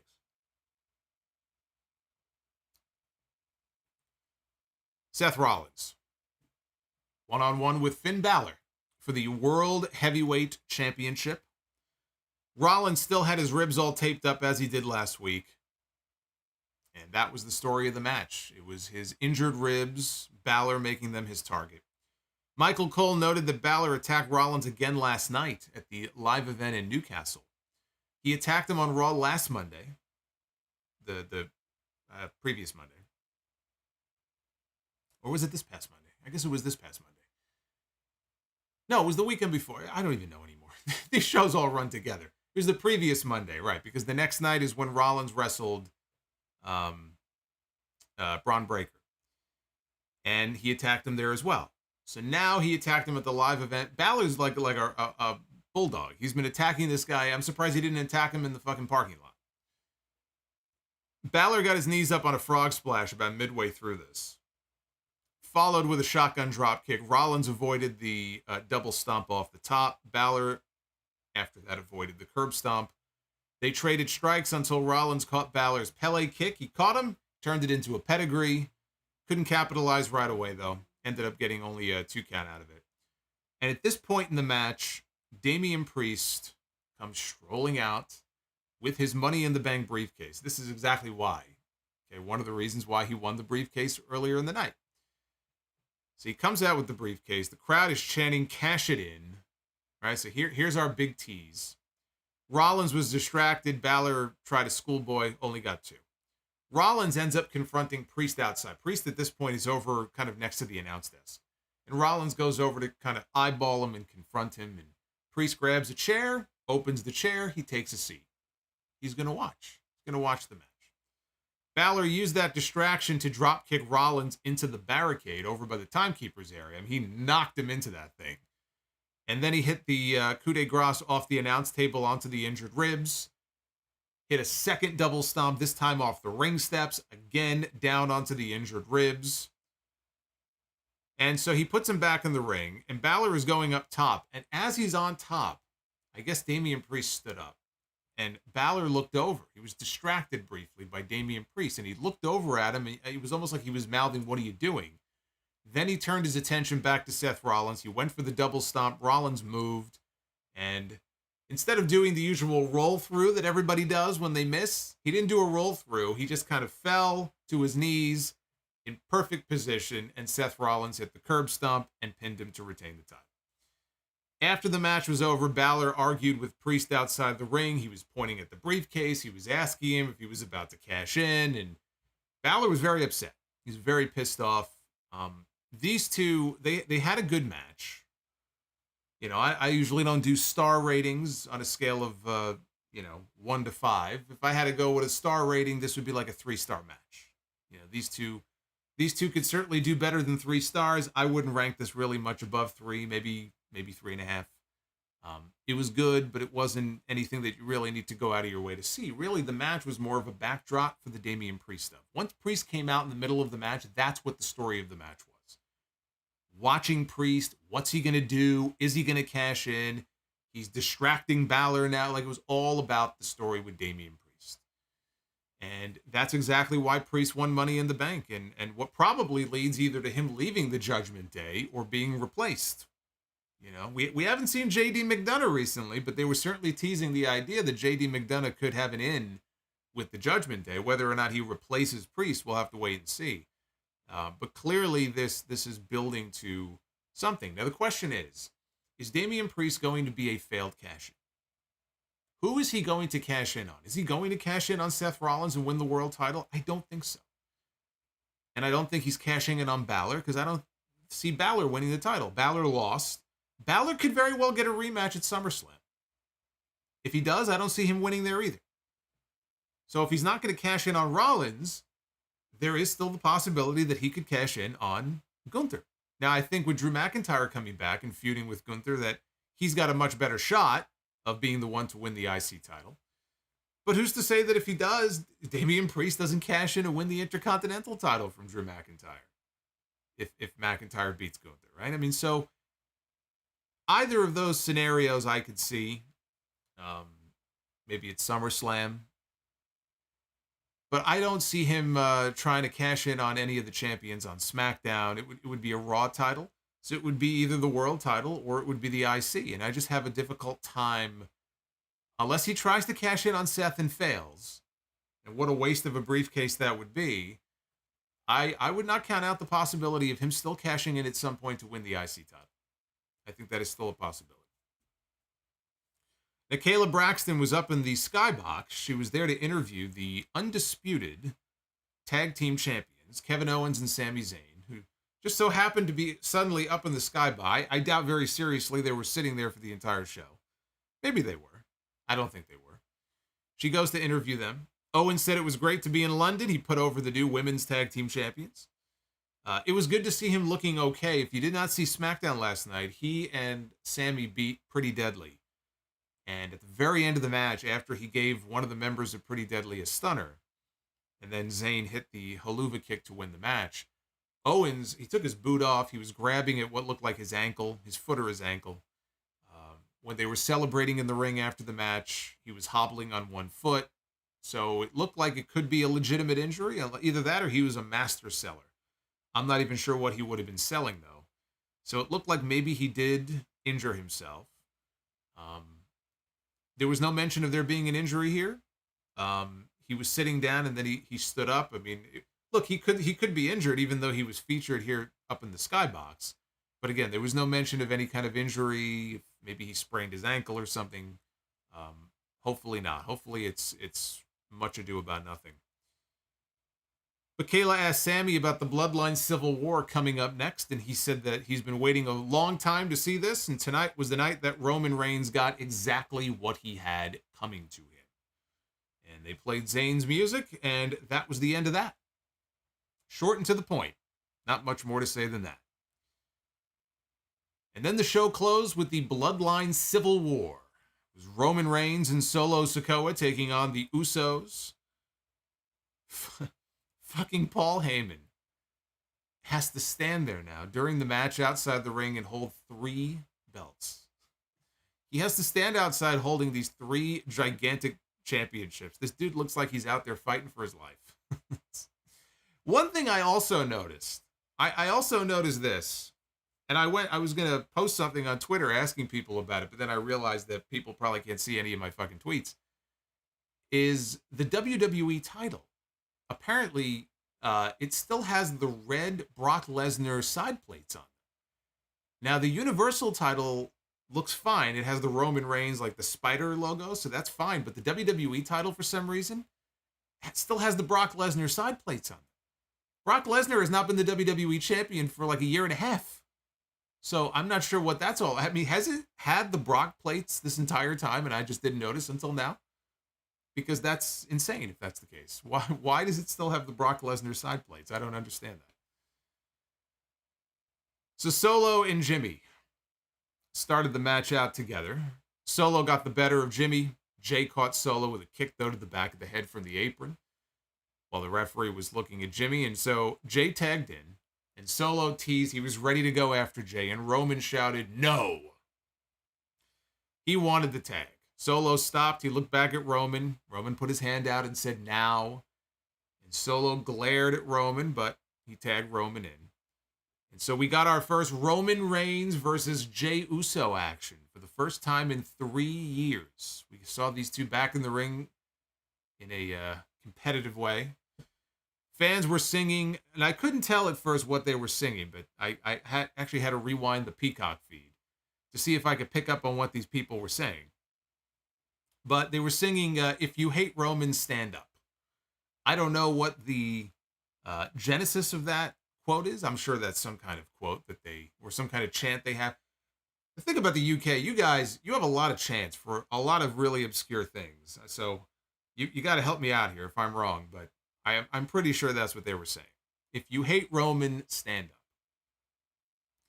So then Roman sat down on the apron as he was listening to this, and he was pouting for a few seconds, and then he was telling Paul Heyman that England has the dumbest fans in the world. Apparently the dumbest people in the world live in England, according to Roman Reigns. So it was a very slow pace. First half of this match was a very slow pace, slower than I would have liked for it to be. I don't have an issue with starting slow and building, and that you see a lot of that in Roman Reigns matches. In some ways, people are going to get angry at me saying this, but in some ways, Roman Reigns, the way that he's constructed a lot of his matches recently, it reminds me of Okada. In that, if you watch a classic Kazuchika Okada, like a big match, right? I'm not even counting the one with Danielson last weekend. Go watch like a classic Okada New Japan match that goes like 45 minutes. You'll know within the first like 3 or 4 minutes of the match, like, okay, this is going at least like 35 or 40 minutes, because it starts very slow. But then usually by the end, especially that final sequence, it picks up and it gets really good, right? So it's a similar thing, I feel like, in a lot of the recent Roman Reigns matches, just the way that they're constructed. So the Usos were building to the hot tag. They were building to that old school Ricky Morton hot tag here. Roman went for a Superman punch, but Jimmy avoided it, and the two of them spilled out over the top rope to the floor. Back inside, Jey finally got the hot tag, took it to Solo. Roman made a blind tag that wasn't so blind, because after low bridging Solo out of the ring, Jey went right after Roman. So he knew that the tag was made. He tried for a second suicide dive to Roman, and on the second attempt, he ate a Superman punch right before he dove through the ropes. And then back inside, he ate a second Superman punch, and Roman set up for the spear, but Jimmy made a tag, and the Usos delivered a double spear. Took a very last-second save from Solo Sikoa to save Roman from what would have been a surefire 3 count. And then the battle lines were drawn here in this Civil War. And it broke down. We got a face-off in the ring, and then it broke down. Roman ended up in the ring with Jimmy. The spear got countered with a super kick, and then there was a second kick, and Jimmy went up top for the Uso splash, but Roman on the way down caught him in the guillotine. And we got a Hell in a Cell reference from 2020 from Michael Cole, because he made reference to the Roman and Jey match. I think, if I remember, Jimmy was in the cell with them. He was still injured. And was it Jimmy called for the match to be called off? It's like he threw the towel in, basically, for his brother. I think that's what the finish was. Either that, or maybe it was Roman was threatening Jimmy and Jey gave up. Maybe that's what it was. But anyway, Michael Cole made reference to what happened a few years ago at Hell in a Cell with the guillotine hold. So he had Jimmy in the guillotine. Jimmy looked like he went out. But then as the referee picked up the hand fell, but then quickly came back up, and he was still alive. He drove Roman backwards into the corner. Jey at that point made a tag, but then Jey got knocked off the apron. Roman got the guillotine reapplied on Jimmy, and this time Jimmy pushed him backwards, and Roman collided with the referee. I don't know if the referee got hit in the balls. I think he got hit in the balls, because he screamed, as anybody would if they got hit in the balls. And he tumbled out of the ring, and as he tumbled out of the ring, he was holding his crotch. So what other reason he would be holding his crotch? I mean, maybe he's a sick fuck. I don't know, but I assume he got hit in the balls. He was selling it, and so he fell out of the ring. When Roman turned around, though, he walked into the 1D. And the Usos got the visual pin. The crowd chanted or counted all the way to 10, but didn't matter because there was no referee. Roman and Solo hit double Uranages to Jimmy and Jey. Solo then hit the Samoan spike to Jimmy Uso. Then they picked up Jey, and Roman hit the rope. We had some good tandem offense here from Roman and Solo. I like this. They actually hit a good double team maneuver here. Roman hit the ropes. He came off with a spear at the exact same time that Solo hit the spike on Jey. So down goes Jey Uso. Now Solo goes over to Jimmy. He drags his dead body over and puts him on top of Jey. Roman covers both of his cousins. This was just a scene right out of the main event of WrestleMania 37. And the way that Roman pinned Daniel Bryan and Edge. He stacked him and he pinned him. Here he stacked his cousins. He went to go for the win, and the Usos kicked out. And the crowd came alive. And Roman had a look on his face like he could not believe it. This was a fantastic near fall, tremendous near fall. So Solo was pissed off. He went outside to clear off the announce desk. And Roman told Solo to destroy Jimmy, who was laying prone on the table. Solo jumped up on the barricade, but he took too long. He was standing there. He was doing his this fucking Samoan pose that he does or whatever. And he went, that's my Samoan pose. And he dove off the barricade. Of course, Jimmy moved out of the way. And Solo crashed and burned through the announce desk. Now, in the ring, it came down to Roman Reigns and Jey Uso. Roman got a spear, but Jey kicked out. And when he kicked out, Jey lifted his shoulder. When he lifted his shoulder and his arm, though, he low-blowed Roman right in the nuts. So yet another callback to something very early on in this Bloodline storyline. We saw Roman win at least a couple of matches with that finish where he went to go kick out, and did he do it on purpose or did he not do it on purpose? But he lifted his arm and low-blowed his opponent. I'm almost positive that's the way he beat Drew McIntyre at Survivor Series a few years ago when they were doing still doing the Raw versus SmackDown stuff. So again, another callback here to something like with the guillotine and the Hell in a Cell earlier that we saw Roman do very early on in this Bloodline run. And that is, I'm sure, by design. That's not something that's accidental. Michael Cole, by the way, totally missed the spot. Even though they showed it on camera. Like, I saw it. So it was right on camera. Michael Cole never mentioned anything about the low blow. It wasn't until they showed the replay and Cole said, oh, wait, no, we didn't see it. We didn't see it. No, you didn't see it. I saw it. You didn't see it. So at least on the replay, he finally saw. Because I'm thinking in my head, like, oh, the way these guys constructed this match, like, they're going to want him to, like, sell it on commentary. And he's not even talking about it. Like, I'm thinking, like, okay, somebody get in his ear and tell him to mention it. And then, 30 seconds later, oh, wait a minute. Like, yeah, dude, like, that's an important part of the match. Like, it's your job on commentary to acknowledge that. So I don't know how he missed that. But now Roman is on his knees. And he eats a super kick from Jey. He eats a super kick from Jimmy. Then a double super kick. Solo tries to get back in. He gets kicked off the apron, back to the floor. Jey Uso goes up top. Jey Uso hits the Uso splash. And Jey Uso pins Roman Reigns.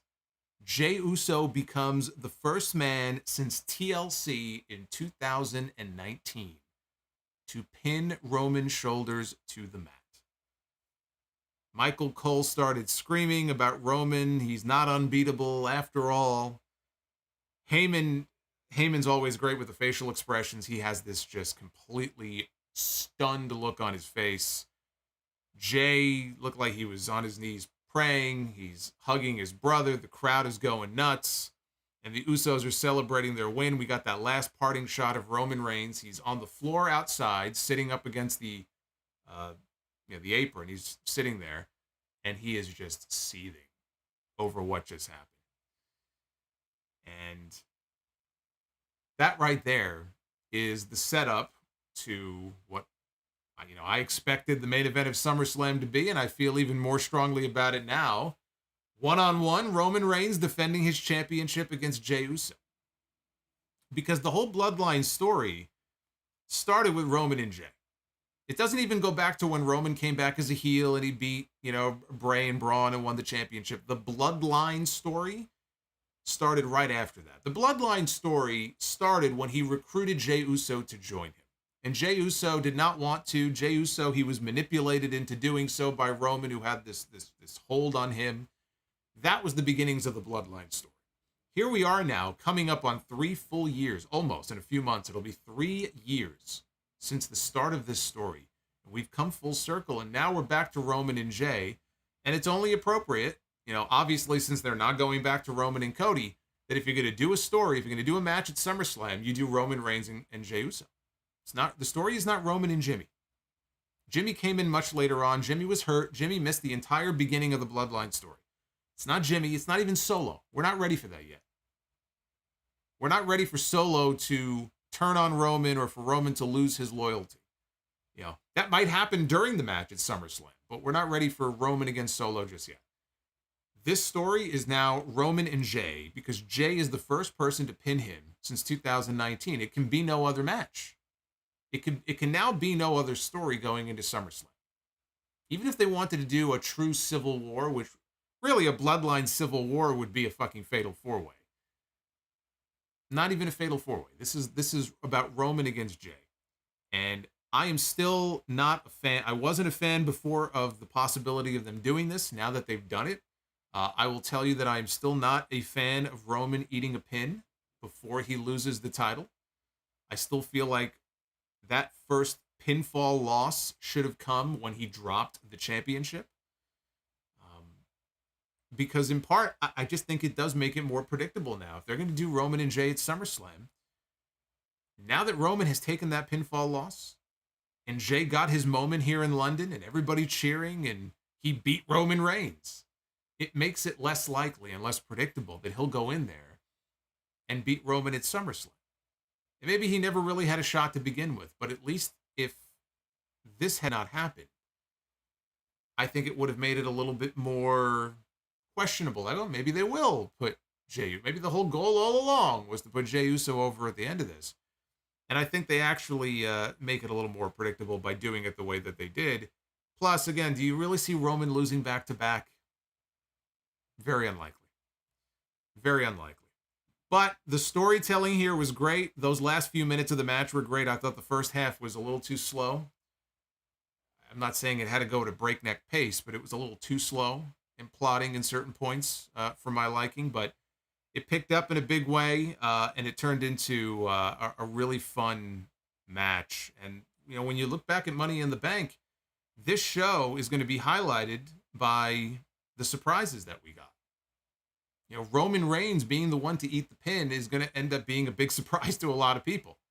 So Roman being pinned, John Cena making an appearance, Drew McIntyre returning and making an appearance, Shayna Baszler turning on Ronda Rousey.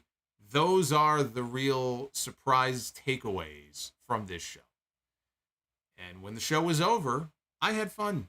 With these 3+ hours, I thought it was a very fun show, which seems to be the recurring theme with most of the WWE pay-per-views this year. So hopefully SummerSlam, you know, it's coming up, Ford Field, big show, big stadium show coming up in a month.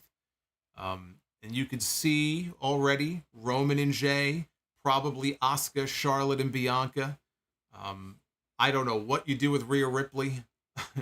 The path for Rhea Ripley and her opponent at SummerSlam is a lot foggier right now. Becky and Trish will probably have their blow-off singles match at SummerSlam. Gunther and Drew for the Intercontinental title. Theory and Sheamus probably for the U.S. title, but it really should be LA Knight. Maybe they do LA Knight against Logan Paul. They could always do that, right? You would think Logan Paul's going to have a big SummerSlam match. They could do Logan Paul against LA Knight if they wanted to. But I still think LA Knight should be the one to take that U.S. title. That's what I would do. And we'll see what happens with Balor and Priest and who Seth Rollins defends his championship against. It seems like we're probably in line for some other kind of Rollins Judgment Day match. Maybe Priest is involved. Doesn't even need Money in the Bank. Maybe they'll make it a triple threat or something. We'll see. We'll see. But this was a very fun show, I thought. Now let's see if our Twitter poll works. Unless Elon wants to take that away from us too. Oh, look at that. It did. How about that? With 1,600 votes even. Probably would have had a lot more than that if Twitter actually fucking worked. But with 1,600 votes so far, 81% thumbs up score for Money in the Bank. 12% thumbs in the middle and 7% thumbs down. I don't know how you could give that show a thumbs down, but thumbs in the middle I can understand. Thumbs down? I don't know. To each their own, I guess. But at Solomonster, if you could possibly get Twitter to vote, or get Twitter to vote, get Twitter to work, Or if you can get Twitter to vote, then go ahead and do so. I fixed Twitter. That's right. See? All it took was Solomonster to fix Twitter. There you go. I did what Elon could not do. When do I get paid? Let's go through the super chats. What did you think of Money in the Bank? What did you think of my review of Money in the Bank? Do you agree or disagree with my thoughts and prognostications here? Bobby's World. I know Bobby had to step out earlier, but he said, will not be able to watch the PLE or the stream due to work, but I am with you all in spirit, and I will catch up when I get home. So Bobby, this review will be here waiting for you once you get back home. Dr. Scorpio, I fully expect Damian Priest to lose most of his matches now until whenever he cashes in, since he's MR. Oh, Mr. Money in the Bank. How many matches will he win till the cash in? I don't know, but history has not been kind to the Money in the Bank winners. Usually they give them the briefcase and it's like they forget how to win matches. You know what, though? In the case of Priest, I do think they'll protect him, though. I don't think they'll use him for jobber fodder. Because look, how much worse could it get? He's already lost most of his matches recently. So if he just keeps losing, it's just more of the same. I think winning the briefcase might actually help him start winning matches. 0 Point, I was hoping we'd get Ladder Ascending Knight. LA9. I see what you're doing there. 0 Point, trying to be clever. Thank you.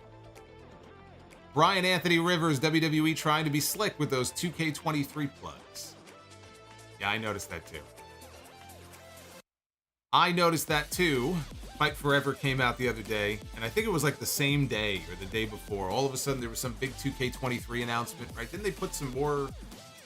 Was it a more content, like DLC content they added, or some kind of special discount or something? I don't know. They made out of the blue. They made some big 2K23 announcement. The timing of it was quite amazing. Rizzo, it would be nice to see your Twitter, but damn, Elon has once again ruined Twitter with this rate limit crap. Good show so far. I wouldn't be surprised if what's going on is, because supposedly, he put a tweet out, I guess. And apparently in the tweet, he said that if you're a verified user, meaning you're a paying member with a blue check mark, you're also rate limited, but you can see like 6,000 tweets before you hit your rate limit. And all of the rest of us plebeians here without the check mark, we're limited to like 600. So I wouldn't be surprised if it's just a ploy to get people to pay for the check mark. That's what he's been trying to do, is get people to pay. Wouldn't be shocked. Oh, is that what it is? 33% off 2K23? It went on, okay, so it went on sale the day that Fight Forever came out. I see.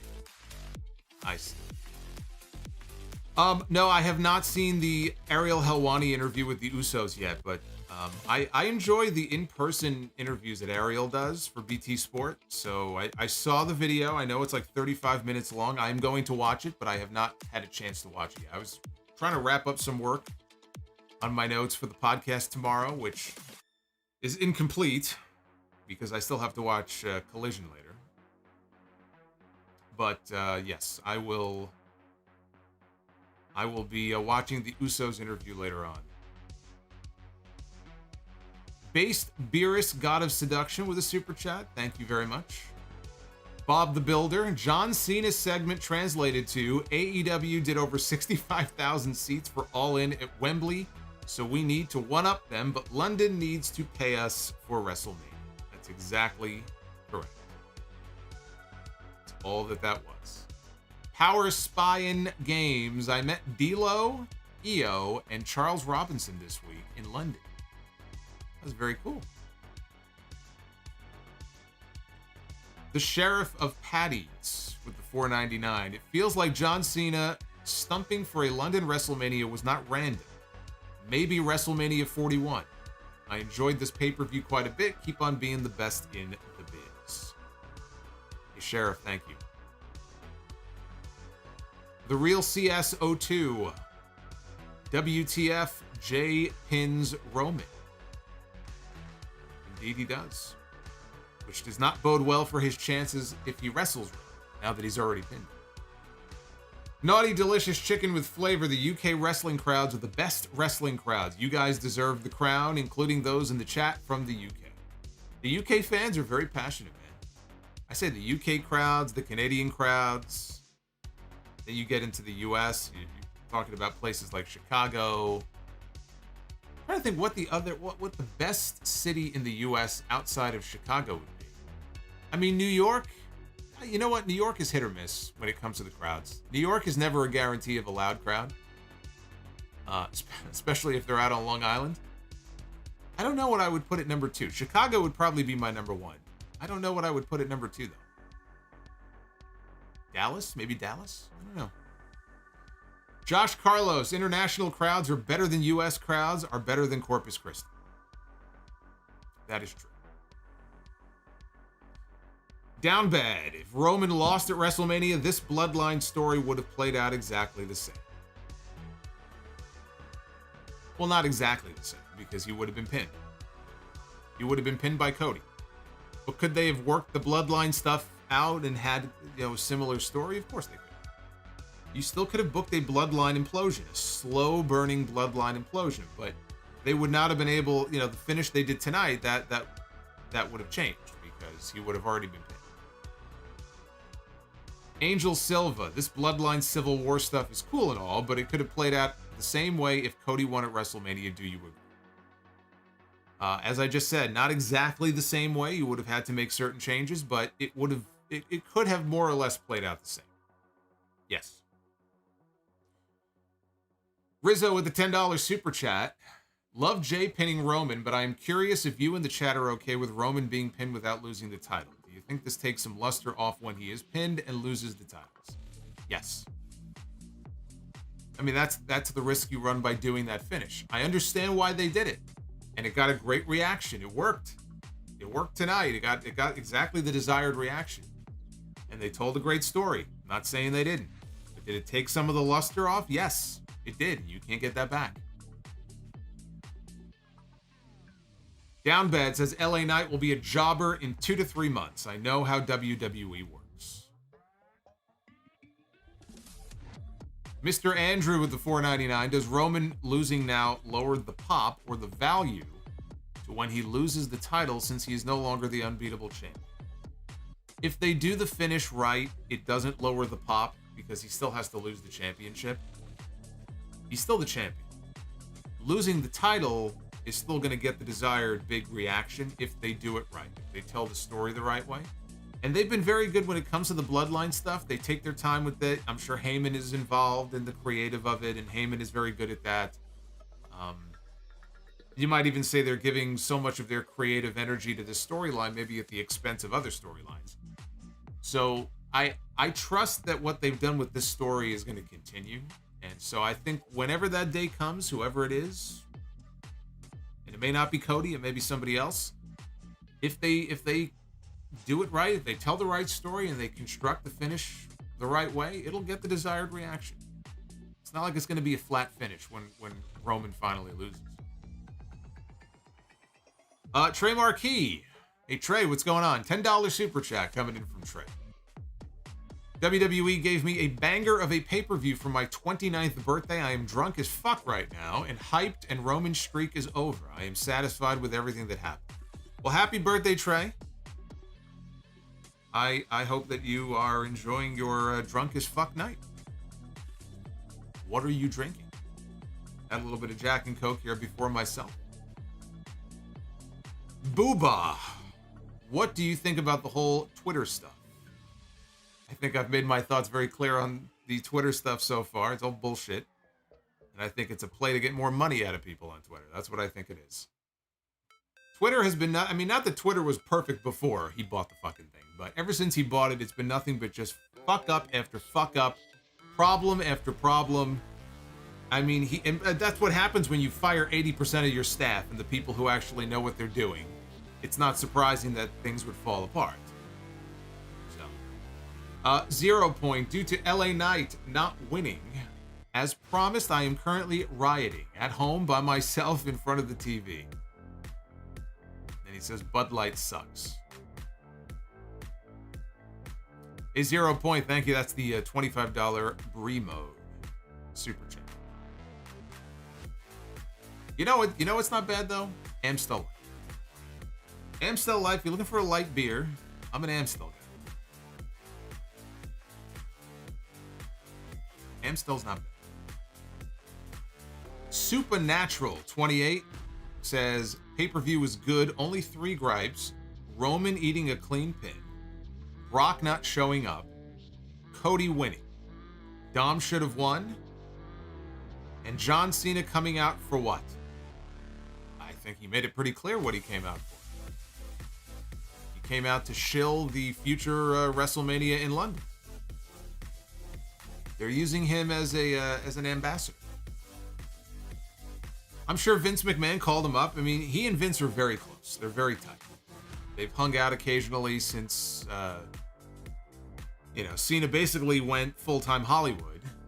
And even after all the stuff that happened with Vince last year, like Vince had a birthday party last August and Cena was there, and they're very close. All it took, I'm sure, was one phone call from Vince saying, "Hey, John, you fly to London, we need you for something." And he put the jorts on, and there he was. There he was. Lloyd Berry with the $63 super chat. Hey, Lloyd. How you doing? What's going on, Lloyd? Thank you very much. That's very cool. I appreciate that. He says, on the way home from the show, fantastic show. Best PLE of the year so far. Match of the night was the main event for me. Keep up the great work. Very, very sore throat right now. I'll bet, based on how loud that crowd was all night. Shit. I think it would be very cool to be, not even the stadium. Like, I'm sure all out at Wembley, it's gonna be a spectacle, right? Once the event comes, I'll have that FOMO feel. Like, I wish I was there. When you're in a building, it's an enclosed space, you have 20,000 people, 20,000 screaming UK fans. I'm sure it's absolute madness in the building. I've been to some night after WrestleManias like that. The night after WrestleMania now is nothing compared to what it used to be like 10, 11, 12 years ago. But I always think back to the one the night after WrestleMania 29. It was at the Izod Center in New Jersey. That was the night Dolph Ziggler cashed in his Money in the Bank and beat Alberto Del Dipshit. And I just remember being in the building like for that cash in. And there were a bunch of other things that happened on the show that night too, but that Money in the Bank cash in, which is still the second best one after the Rollins one at WrestleMania. But being in the building for that one, like you could feel the building shake. Especially when he won. Like physically feel the building shake. You don't get too many moments like that. Unless your name is Stone Cold Steve Austin. And it was like that, back in the day, it was like that every week for Stone. Mark Q the Mark. Priest did not need that briefcase. He is good enough to win clean. Knight should have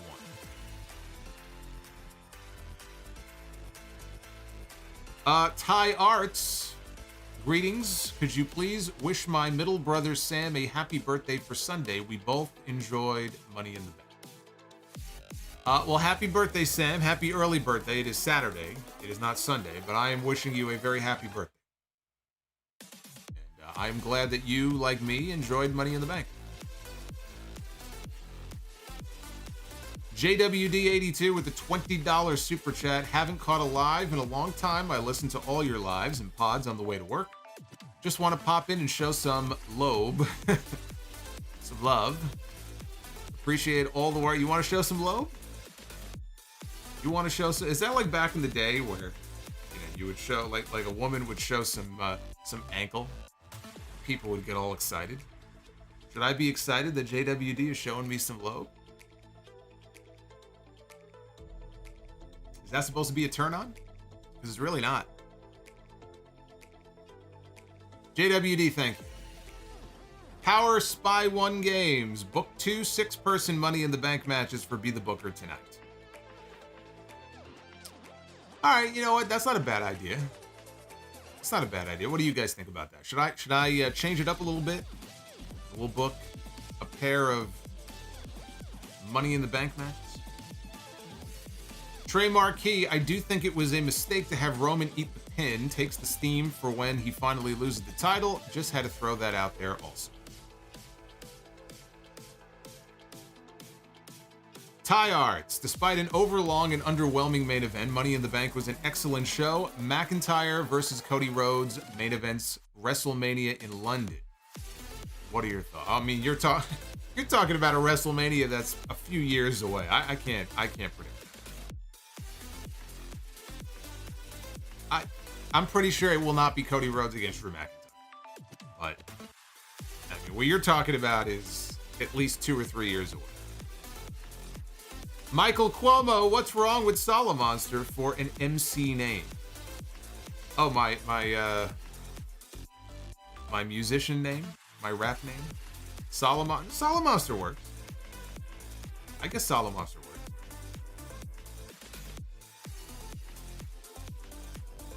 Ty Art says, you're main eventing WrestleMania. Who do you face? Elon Musk for control of Twitter. That's what I would do. TK Banks, since Solo Sikoa main roster debut, he has not had a one-on-one PLE match. Who do you think Solo's first PLE singles match will be with? Roman Reigns. Ed Swoggle, hey Solo, can we get a 6-person Money in the Bank matches on Be the Booker? Yeah, I think that's what we're gonna do. Booba, do cities really bid on WrestleMania like the Super Bowl? Yes, it's been like that for a few years now. It's like the Olympics. They take bids. Look, I mean, they're doing it even with some other pay-per-views other than WrestleMania. I mean, the reason they went to San Juan for Backlash is because they got some sort of subsidy or something. I think they got paid like over $1 million to bring the show there. So that's how things are changing. You know, they're really trying, and I'm sure it's a Nick Khan thing where they're really trying to take these pay-per-views, every single one of them, not just WrestleMania, and really turn them into something big where they can bring in even more money by selling it to these cities as, look, you know, we're bringing in a lot of economic benefit to you when we can partner up and we can do other events the week of. I mean, there's all sorts of ideas they can do. So if they can make extra money that way, then why not? Kiddo Hudson, you should do a remix to the Nakamura So hit Lil Uzi Vert and call yourself Lil Solo Vert. That sounds like Little Pervert. I don't like this name. And to clarify, my brother turned 35 last Wednesday. I see. 35 was a good age. So again, tell him I said happy birthday. Ty Arts, Elias against The Undertaker, exploding barbed wire death match, greatest match to never happen. LOL. For real though, Edge against Christian one more time. I don't think it's gonna happen. Are you asking me if I want to see it or if I think it'll happen? I wouldn't mind seeing it, but I don't think it's gonna happen. And he says, the funny thing is, I see Dominik Mysterio winning the world title before Finn Balor does. Ripley against Becky Lynch to main event next WrestleMania. Yeah, I think that's probably the match. They're already dropping little hints. We had the little segment in the back with them on TV a few weeks ago. WrestleMania seems about right, I think, to do that match. Little Pervert, you like that? That's what it sounded like to me. Ross Lawman, the Logan Paul spot, felt so scary, especially knowing that Draws passed away. Work smart, not hard. UK crowd did me proud today. Ty Art says, relax, I know who should beat Roman, Elias. Yeah, you know, you keep mentioning Elias. I forgot he was even employed. And if they are going to let go of people at some point, they haven't really done the spring cleaning they usually do. Now it's the summer. I don't think Elias is long for that company. I don't think it's not a good sign for him. Name a horror film that I think is underrated. I was going to say The Descent, but I think The Descent is pretty highly rated, I think. Horror film that is underrated? I don't know. Most of the ones that I really like, I think, are rated pretty accurately.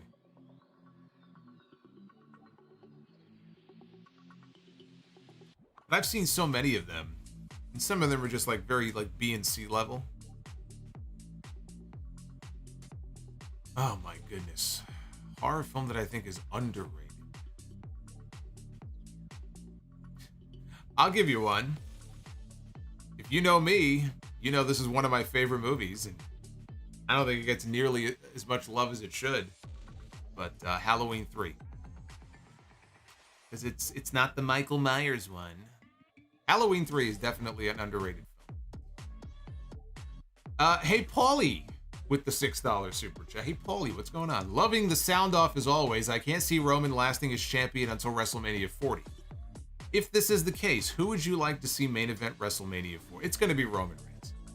I mean, I know you can't see it, but it's unless he gets hurt or something that physically takes him out of the match, it's going to be Roman Reigns.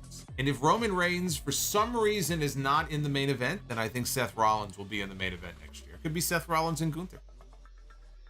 But Roman Reigns will be in the WrestleMania main event. Now, we have two, technically, right? We have two WrestleMania main events because we have two nights, but typically it's that second night that has like the big main event. It will be Roman Reigns. Ty Arts. Man, Ty Arts is going crazy tonight. Says The Rock or Batista to win an Oscar first. Batista. Batista's very good. Also says, huge fan. Keep up the great work and take it easy. Hey, Ty Arts, thank you for all the super chat love tonight, man. Some good questions too. Yeah, Rock is the bigger star, but Rock there's a sameness to The Rock's performances and a lot of the movies that he does. Batista, I think, is a genuinely he's developed into a genuinely good actor. You know, again, I only recently saw that M. Night Shyamalan movie, A Knock at the Cabin, and I was very disappointed overall with the movie. But Batista was the best part of that entire movie. The character he played, I thought he was great. He was the only part of that movie I liked. Dev to Dust, what would happen if Hogan did a leg drop from the top of the Hell in a Cell? Well, I would be doing my Hulk Hogan eulogy on the Sound Off this weekend. That's what I would be doing. Terrence Toussaint, Theory's reign is worse than Road Dogg's Intercontinental title reign, and that is saying something. Don't even care if Tozawa beats him, a change is needed. That's pretty rough. Worse than Road Dogg's IC title reign. It's pretty bad. Now, but see, the difference between the two is that back then, Road Dogg was over. Road Dogg was over. Theory is not. That's the difference. Road Dogg felt like a star. Zachariah Sitchin with the $50 super chat. Man, was it really an hour ago that he dropped that? I guess it was. I guess it was over an hour ago. I just got in the mail my replica of the Undisputed title from 2002, not the logo Undisputed. Anyways, the women's Money in the Bank was the best one from the women overall. I was entertained, even Cena's brawl with Waller, even though I can't see him. The Undisputed title from 2002, I wasn't a huge fan of it back in the day, but, you know, seeing some of the more recent belts and how bad they've gotten, it's grown on me. And the Undisputed title is actually a very nice design, so enjoy your replica. Back when they knew how to make belts actually look special. Feel like a big deal. J-Glow, you are becoming a WWE shill. LA Knight should have won Money in the Bank. No one else. Damian Priest is not over. WWE ignores their audience. Ask Daniel Bryan. And, well, that's certainly your opinion. So, thank you for the insight, J-Glow. I guess tonight I'm a WWE shill. On Wednesday, I'll be an AEW shill. So I get to be a WWE shill for about 3 or 4 days. I'll enjoy my time. By Wednesday, it'll flip to the reverse. This happens every week. That's how I know I'm doing a good job. Storm Stop with a $10 super chat says, this has been the best Money in the Bank pay-per-view since 2011, dare I say, the best Money in the Bank of all time. Didn't mind LA Knight losing, but the old man can't no longer ignore the reaction. Oh, you don't think he can? Oh, he can. If he knows what's good for him, though, and how big of a star this guy could be for him, then he won't ignore the reactions. Can he ignore the reactions? Of course he can. 77 years old. He's lucky he's able to hear anything anymore. Maybe that's the problem. Maybe Vince is losing his hearing because he's so fucking old and he can't hear the reactions. Maybe that's what it is. Maybe we need to find a different way to communicate this to him.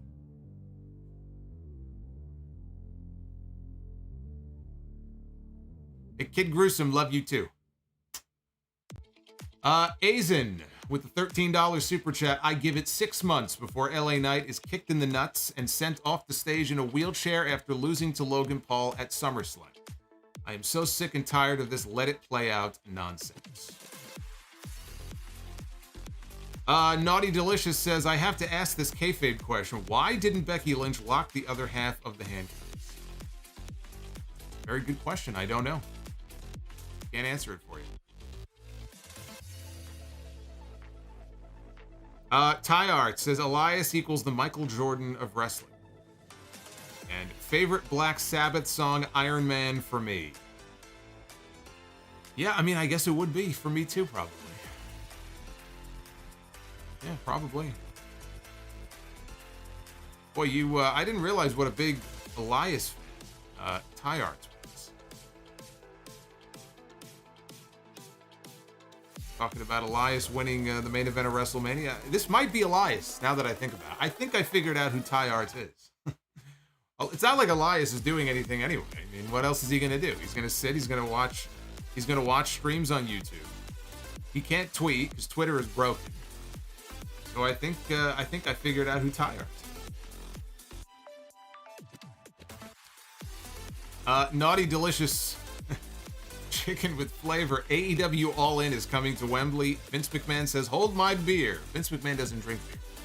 He doesn't like beer. He doesn't like sneezing. Apparently. Or so I've been told.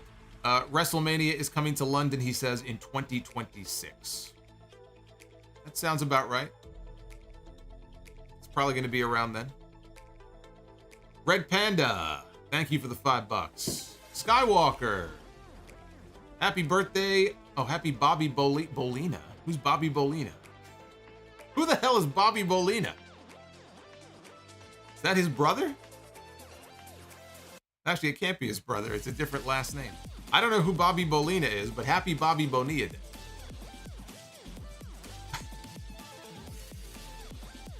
It sounds Italian. Maybe that's the Italian version of Bobby Bonilla? I don't know. I'm trying to figure it out. I don't know. Hey, Will.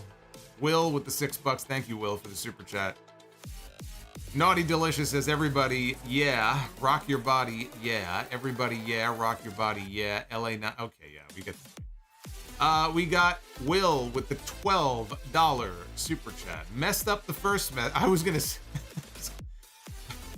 messed up the first boy, you did, but that's okay. I knew what you meant. Messed up the first message. UK fan, been a fan of yours for years and was at the show tonight. Great time to say how fantastic it was. Felt like a part of history. Atmosphere was unreal. Keep it up. Yeah, the crowd, honestly, the crowd really helped make that show. It really did. The crowd was, you know, you take this show tonight and put it in front of a crowd that's not as responsive, and it's just not as good of a show. This is one of those nights where the crowd really was a very key part of the enjoyment of the show. Naughty Delicious Chicken with Flavor says, if you hate Roman Reigns, please stand up. The Real Slim Shady by Eminem. Inspiration. Dr. Scorpio, if you hate Elon, stand up. Elon Musk. Yes. Anderson Blitz, the streak of quality WWE pay-per-views in 2023 is amazing. Brumakian Production says, I stood away since WrestleMania 39, but goddammit, it's bringing me back because of this Bloodline story. I might watch SummerSlam, keyword might.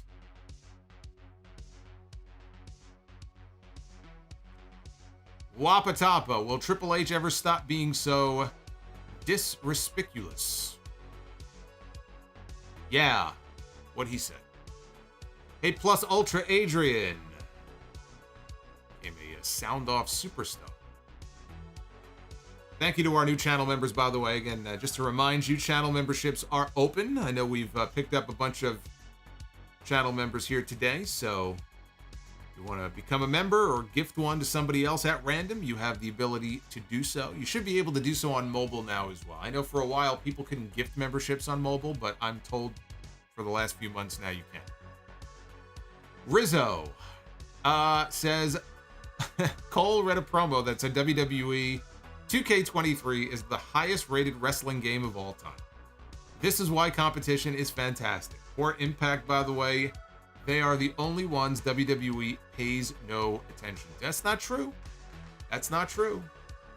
They had the Impact Knockouts champion in the Royal Rumble match last year. And they acknowledged her as the Impact Knockouts champion. They let her come out with the belt. Although you could also say that that's how little they give a shit about Impact. Because, you know, what other promotion would they allow something like that to happen? They're so not threatened by Impact and just don't think anything of them. They're like, yeah, you can bring your belt out there. That's fine. That's fine. No problem.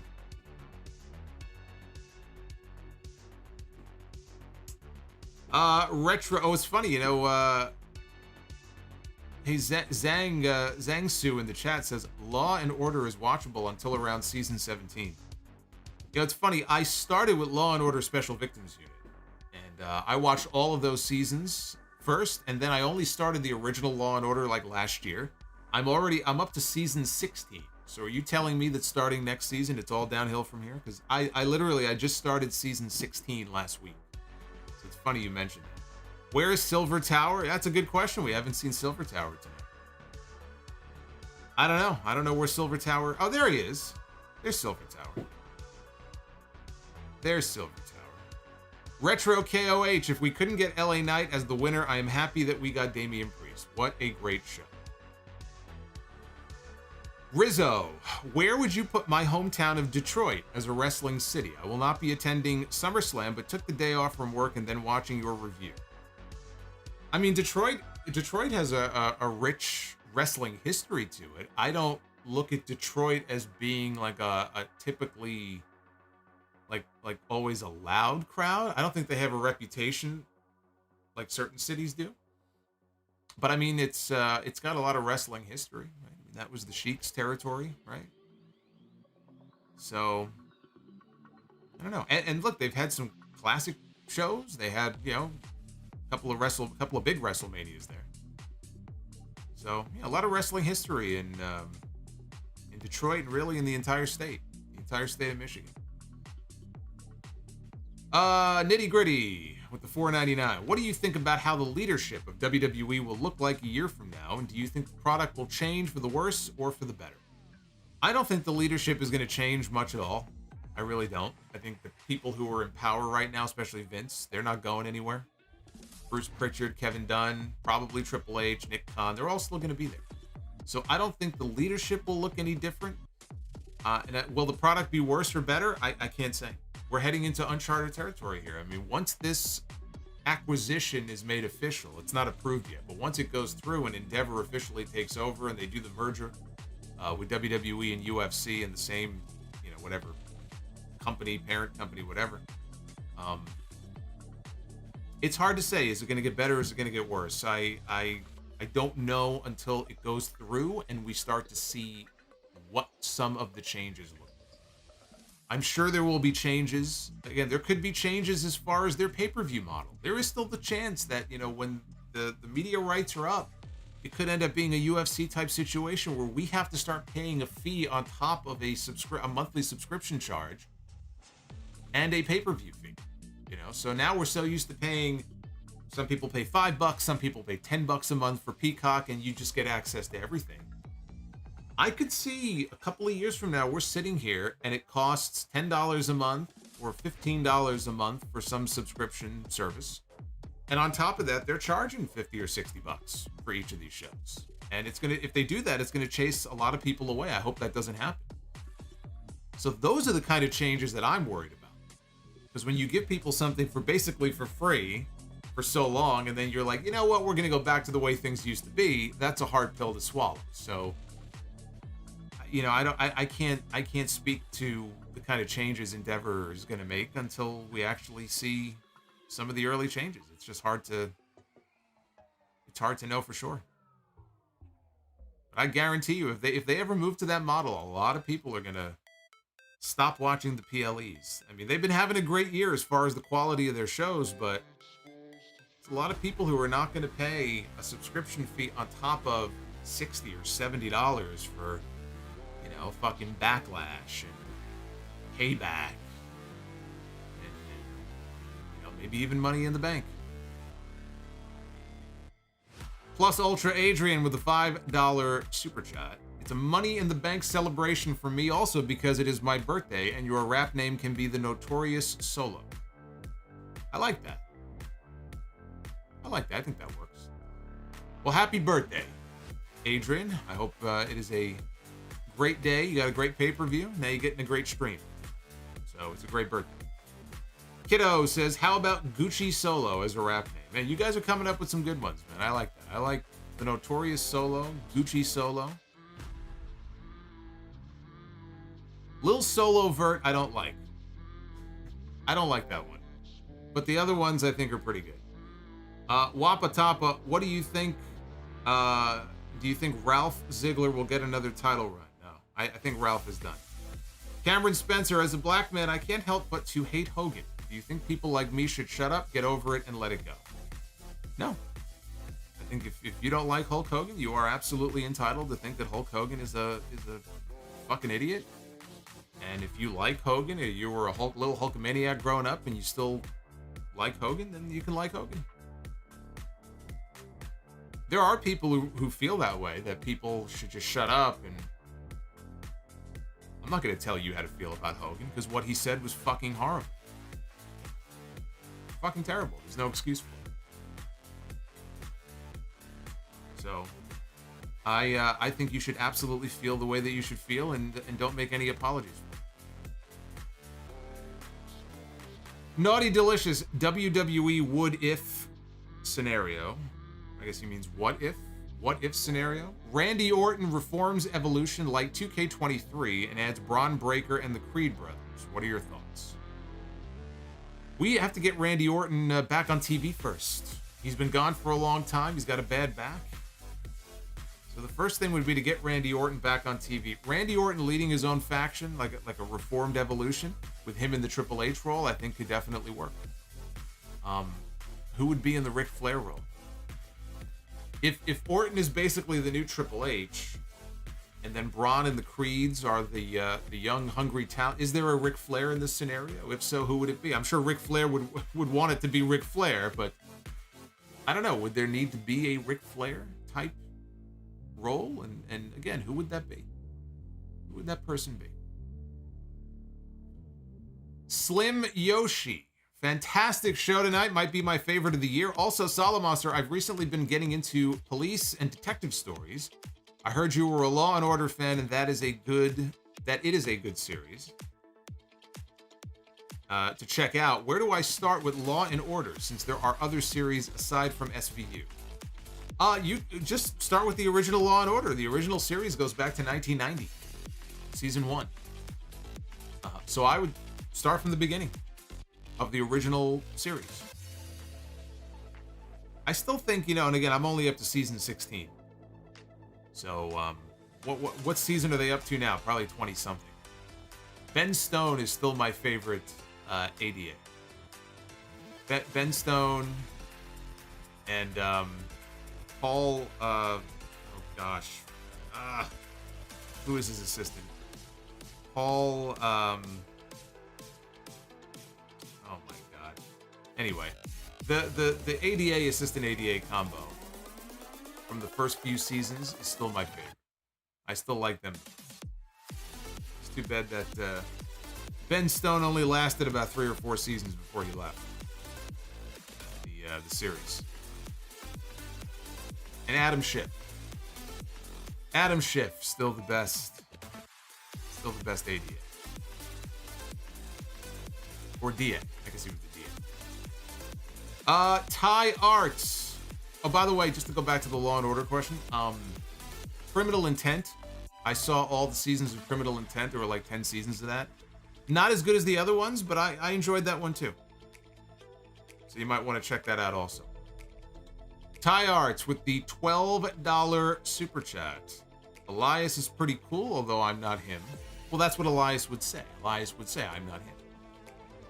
I'm glad you've liked my super chats. Once again, keep up the great work from a big fan in the UK. Ty Arts, thank you very much. Dr. Scorpio, I've only seen The Mist once, but that stupid ending lives rent-free in my head. It just annoys me so much how it ended. Just needed to let that out. Was it The Mist or was it The Fog that had that like, shockingly depressing ending? I always get the two mixed up. But if we're talking about the same film, I think I know what you're talking about. Zachariah says, one more super chat, then I'll be on my way. Who do you think should be the one to dethrone Seth? Cash in or no cash in? Or does he drop the belt to WrestleMania? I mean, they may do a cash in. Even if they do a cash in, I think he'll win it back. But I think Gunther, once he's over the whole, he drops the IC title, I think Gunther at WrestleMania beats Seth Rollins. I think that's what we're building to. Joseph Brooks, buy, rent, sell. On what Battle Royal concept did you like more? WWE's Andre the Giant Battle Royal, AEW's Casino Battle Royal, or Lucha Underground's Aztec Warfare? Lucha Underground's Aztec Warfare was, it's like they did the Royal Rumble better than WWE does the Royal Rumble. So 100% I would go with Lucha Underground's Aztec Warfare. WWE, doing the Andre Battle Royal, he says if they ever did it right, it's just a regular Battle Royal. The AEW Casino ones, they do the suits. So you got like 5 people coming out at once. So you get the Joker at the end. So at least it's a variation on the same, typical Battle Royal concept.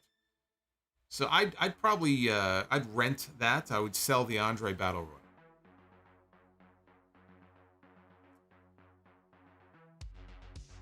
Tony Biquette, Bloodline is already fighting each other. How do they drag this out to WrestleMania? I mean, they don't. The Usos are already out. I mean, drag it out to WrestleMania as far as wrestling them, or... I mean, look, when Roman gets to WrestleMania, there probably won't even be a Bloodline anymore. I don't know that they can drag the stuff they're doing now. This is going to play out in the next probably 2 or 3 months. And then we'll see what comes after that. If it's just Roman and Heyman, if Solo sticks with Roman for a while longer, or if they bring in another member of the Samoan clan, because that family is so fucking big, I'm sure they could always find someone else. Naughty Delicious says, happy early birthday to Bret Hart. That's right. Bret Hart's birthday is July 2nd. How old is he going to be? Is he going to be like 65 or something? Happy birthday to Bret. I saw he pulled out of some appearances he was supposed to make. He was not feeling well, so hopefully he is on the mend for his birthday.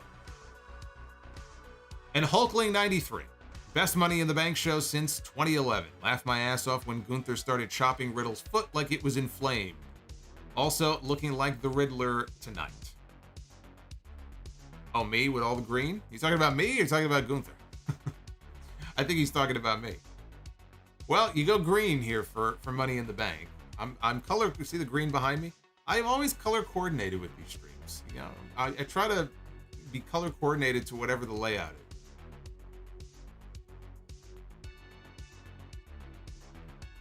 You got to try. Oh boy. All right.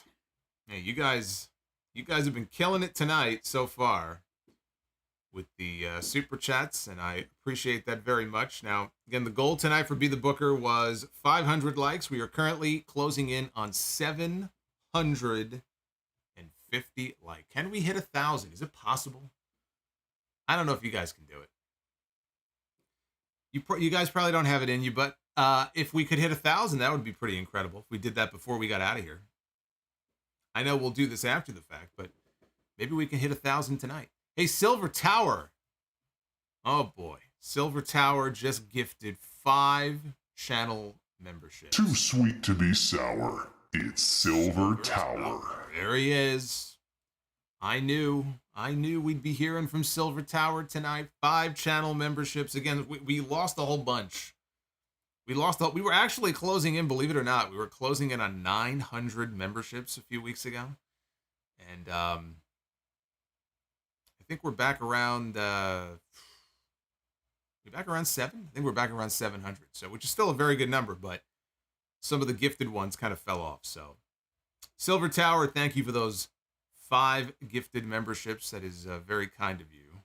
Hey, Drew McIncock, are you happy that you got to see McIntyre tonight? Drew McIntyre made his comeback. Granny, hell yeah, with the $5 super chat. Thoughts on Philly as a wrestling city? Have I seen Pontypool, an underrated... Daniel Malcolm. Damn you, Daniel. Activating Bree mode. Granny Hell Yeah says, again, thoughts on Philly as a wrestling city. Philly's a hot city. Yeah, you know what? Philly's up there with Chicago. I wouldn't put it on the same level with Chicago. I think Chicago probably gets the edge. But Philly's up there. Have I seen Pontypool, underrated movie? I've not seen that. I don't even know what it's about.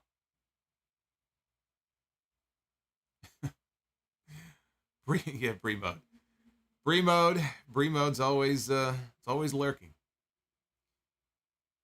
Hey, SJR has been a channel member, just renewed for 3 straight months. So thank you, SJR. Daniel, thank you for that $25. Says, turning 30 tomorrow. Still don't quite know how I feel about that, but at least the Fed gave me a solid PLE in the series finale of my 20s. Ironic, HBK is my favorite of all time, yet I share a birthday with the Hitman. Well, you know, you picked the right one.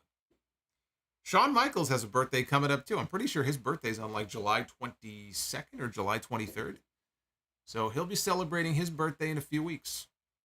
But Daniel, happy birthday, man. I hope you have a great 30th. I hope you're doing something special for it other than listening to episode 815 of the Sound Off, which I know you'll be doing tomorrow, right? I know you'll be doing that. But happy birthday, brother. And Quentin Moore. Quentin Moore has a golden skull because he is a channel member for 26 straight months. 26 months. That is incredible.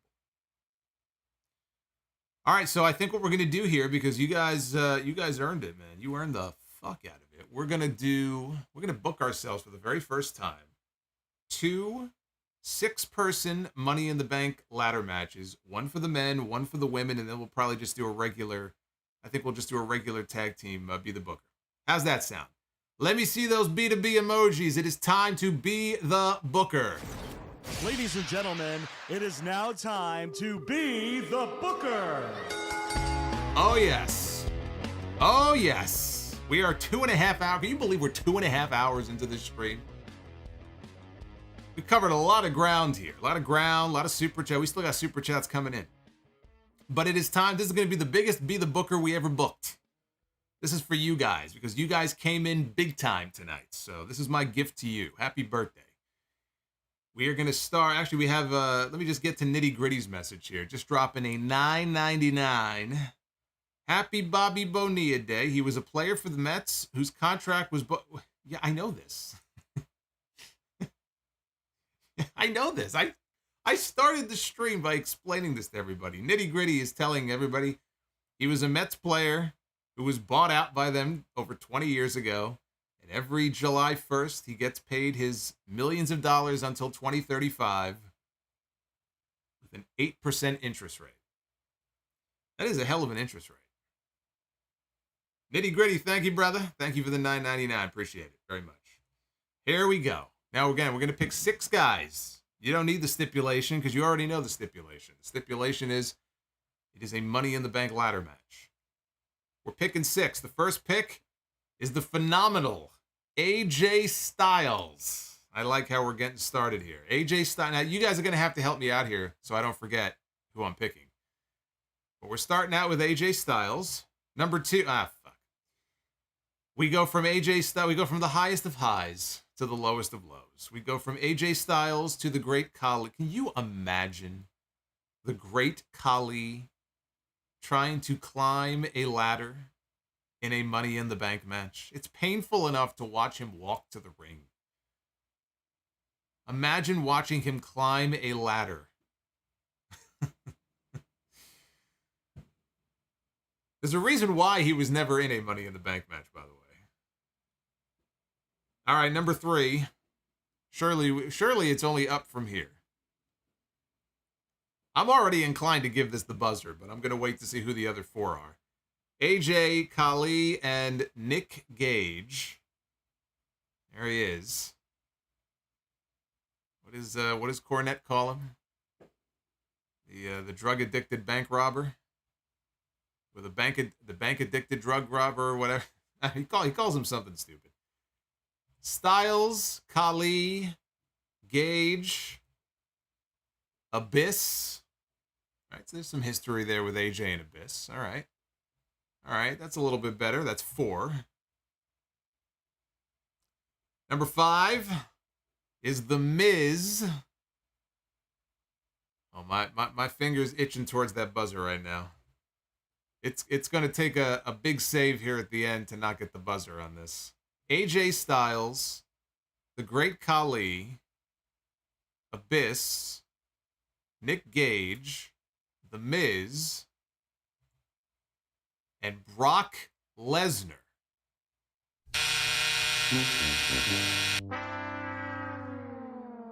I mean, this was pretty much a done deal once I picked Khali, but then we went to Gage, and come on. The Miz, who gives a shit?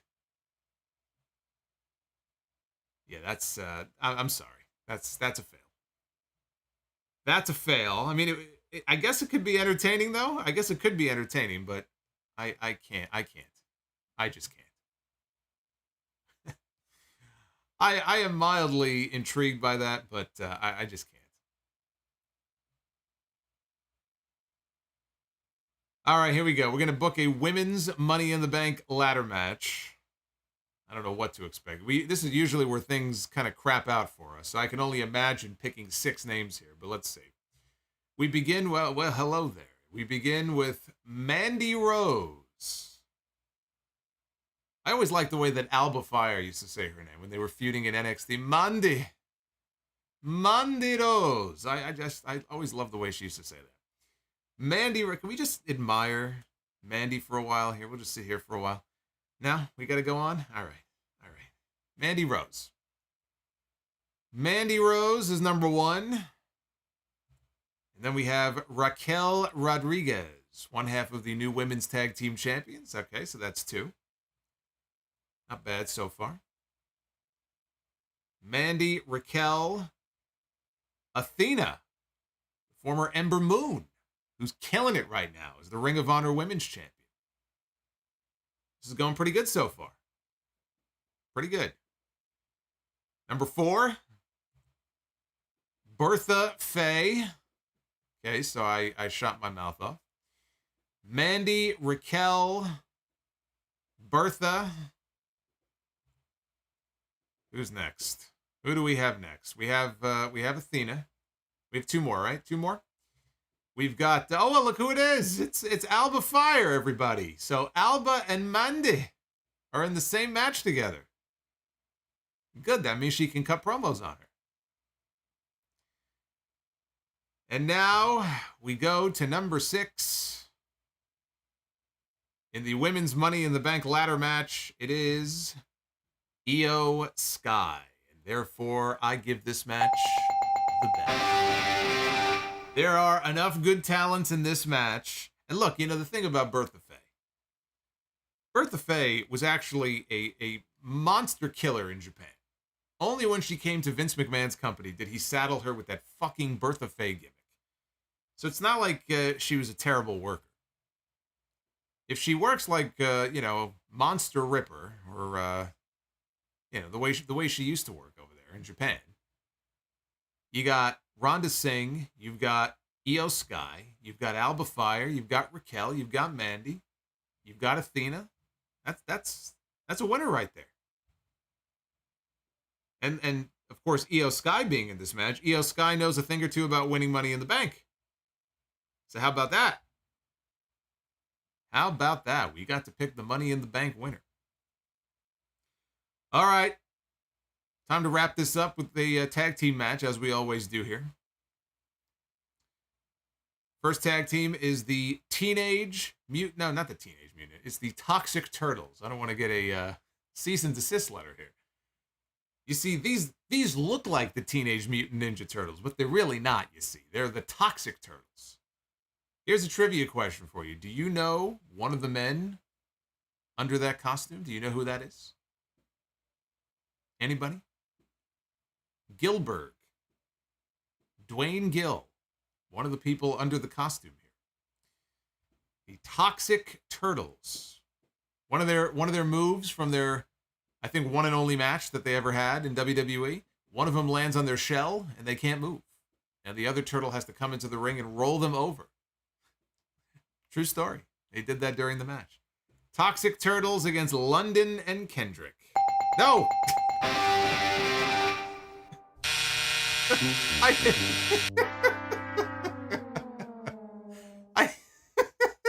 I hit the wrong button.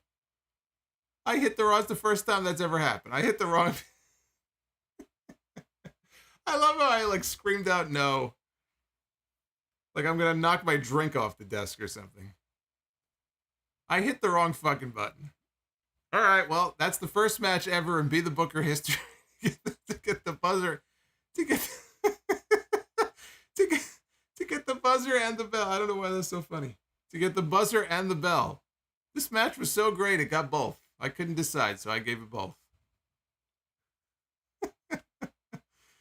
Oh, man. You know what that is? It'd be like if the referee counts the fall when he's not supposed to and he botches the finish. That's basically what I just did. I as the referee, I just botched the finish of this match. Oh, man. Well, no one's perfect. No one is perfect. Not even yours truly. Oh, man. Sir, you are not the Booker. I shouldn't be after that. You can't unring the bell. That's what I did. I unrang the bell. See, I proved that you can, in fact, unring the bell. You gonna tell me Collision is more entertaining than this stream? Is that what you're telling me? Oh, man. I will check Collision later tonight. I will watch that later, so I should have some thoughts on Collision on the podcast tomorrow. Oh, boy. Hey, Luis is chiming in here with a $10 super chat. Money in the Bank says more like lunchtime at the bank. Oh, wait. There you go. But it was great to see a pay-per-view while eating lunch here in the West Coast. Jay pinning Roman Reigns was the right choice. Yeah, I forgot. That's right. Luis is out west. So for you, the pay-per-view started at noon. So you would have been having probably, what, some pizza? Having some pizza for lunch?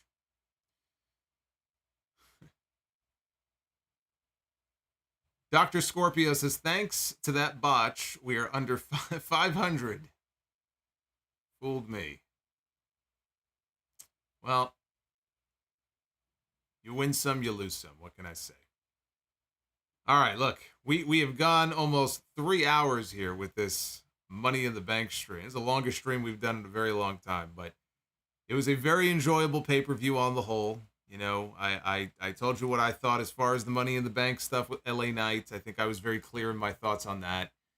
And what I thought about the Bloodline main event. I will talk more about the Money in the Bank fallout tomorrow. There's a couple of things on the show I want to go back and rewatch, and then we'll see.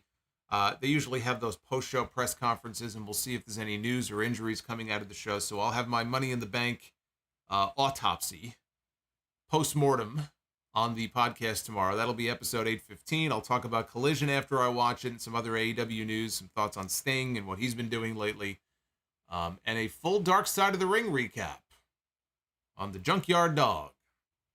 NXT thoughts on the Lone Wolf, Baron Corbin. He was back on NXT this week. And go through some of your mailbag questions as well. Don't forget, email me, thesolomonster@gmail.com. Hey, Daddy, thank you for the kind words. I hope you guys had fun tonight. Juan Ocampo, great stream, and now go have a Jack and I already had 2. I don't want to have a headache when I do the podcast tomorrow, but thank you. And Naughty Delicious, thank you, says the winner of the Women's Money in the Bank gets to go to a Mets game with Solomonster. That's a surefire way to make sure we only have one date to go to a Mets game. I can't even watch Mets games anymore. SNY dropped off of YouTube TV. So no more Mets games. I guess they're sparing me the pain of the rest of the season. And Slim Yoshi with the $10 might be in the minority here, but I am glad that they're not doing Io and Asuka this soon. They're probably going to have Bayley go after Io's briefcase out of jealousy. Yeah, that story's not over. That story's not over. But I wouldn't say they're necessarily not going to go to Io and Asuka soon. Maybe not SummerSlam, but we might still get that. Yeah, Bret Hart, we are having making his House of Glory debut August 18th at our big high-intensity summer show is the ace of New Japan, Hiroshi Tanahashi. Hopefully he's got some time. Well, I guess, you know what, though? The G1's coming up.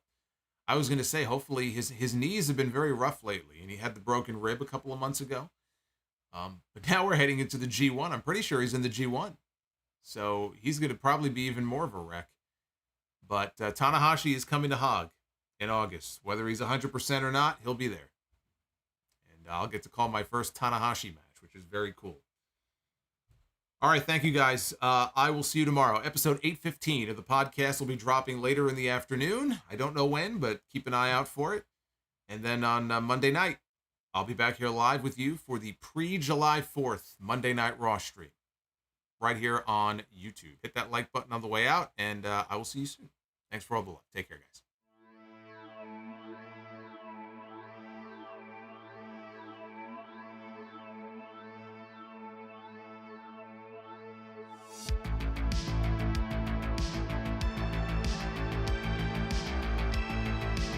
Oh, did I miss Zizou? I did miss Zizou. Zizou, I didn't forget about you. Zizou had a super chat here. He said, what will happen when you get to the 1000th episode of the podcast? Well, I haven't thought that far ahead just yet. So I don't know for sure what will happen when I get to the 1000th episode of the podcast. Maybe I'll dance an Irish jig. I'll put the green on here. Be like Becky Lynch when she debuted in NXT all those years ago, right? I don't know. What do you think I should do in the 1000th episode? Give that some thought. Give me some suggestions. What should I do when I hit episode 1000? Zizou, thank you. I'll see you later.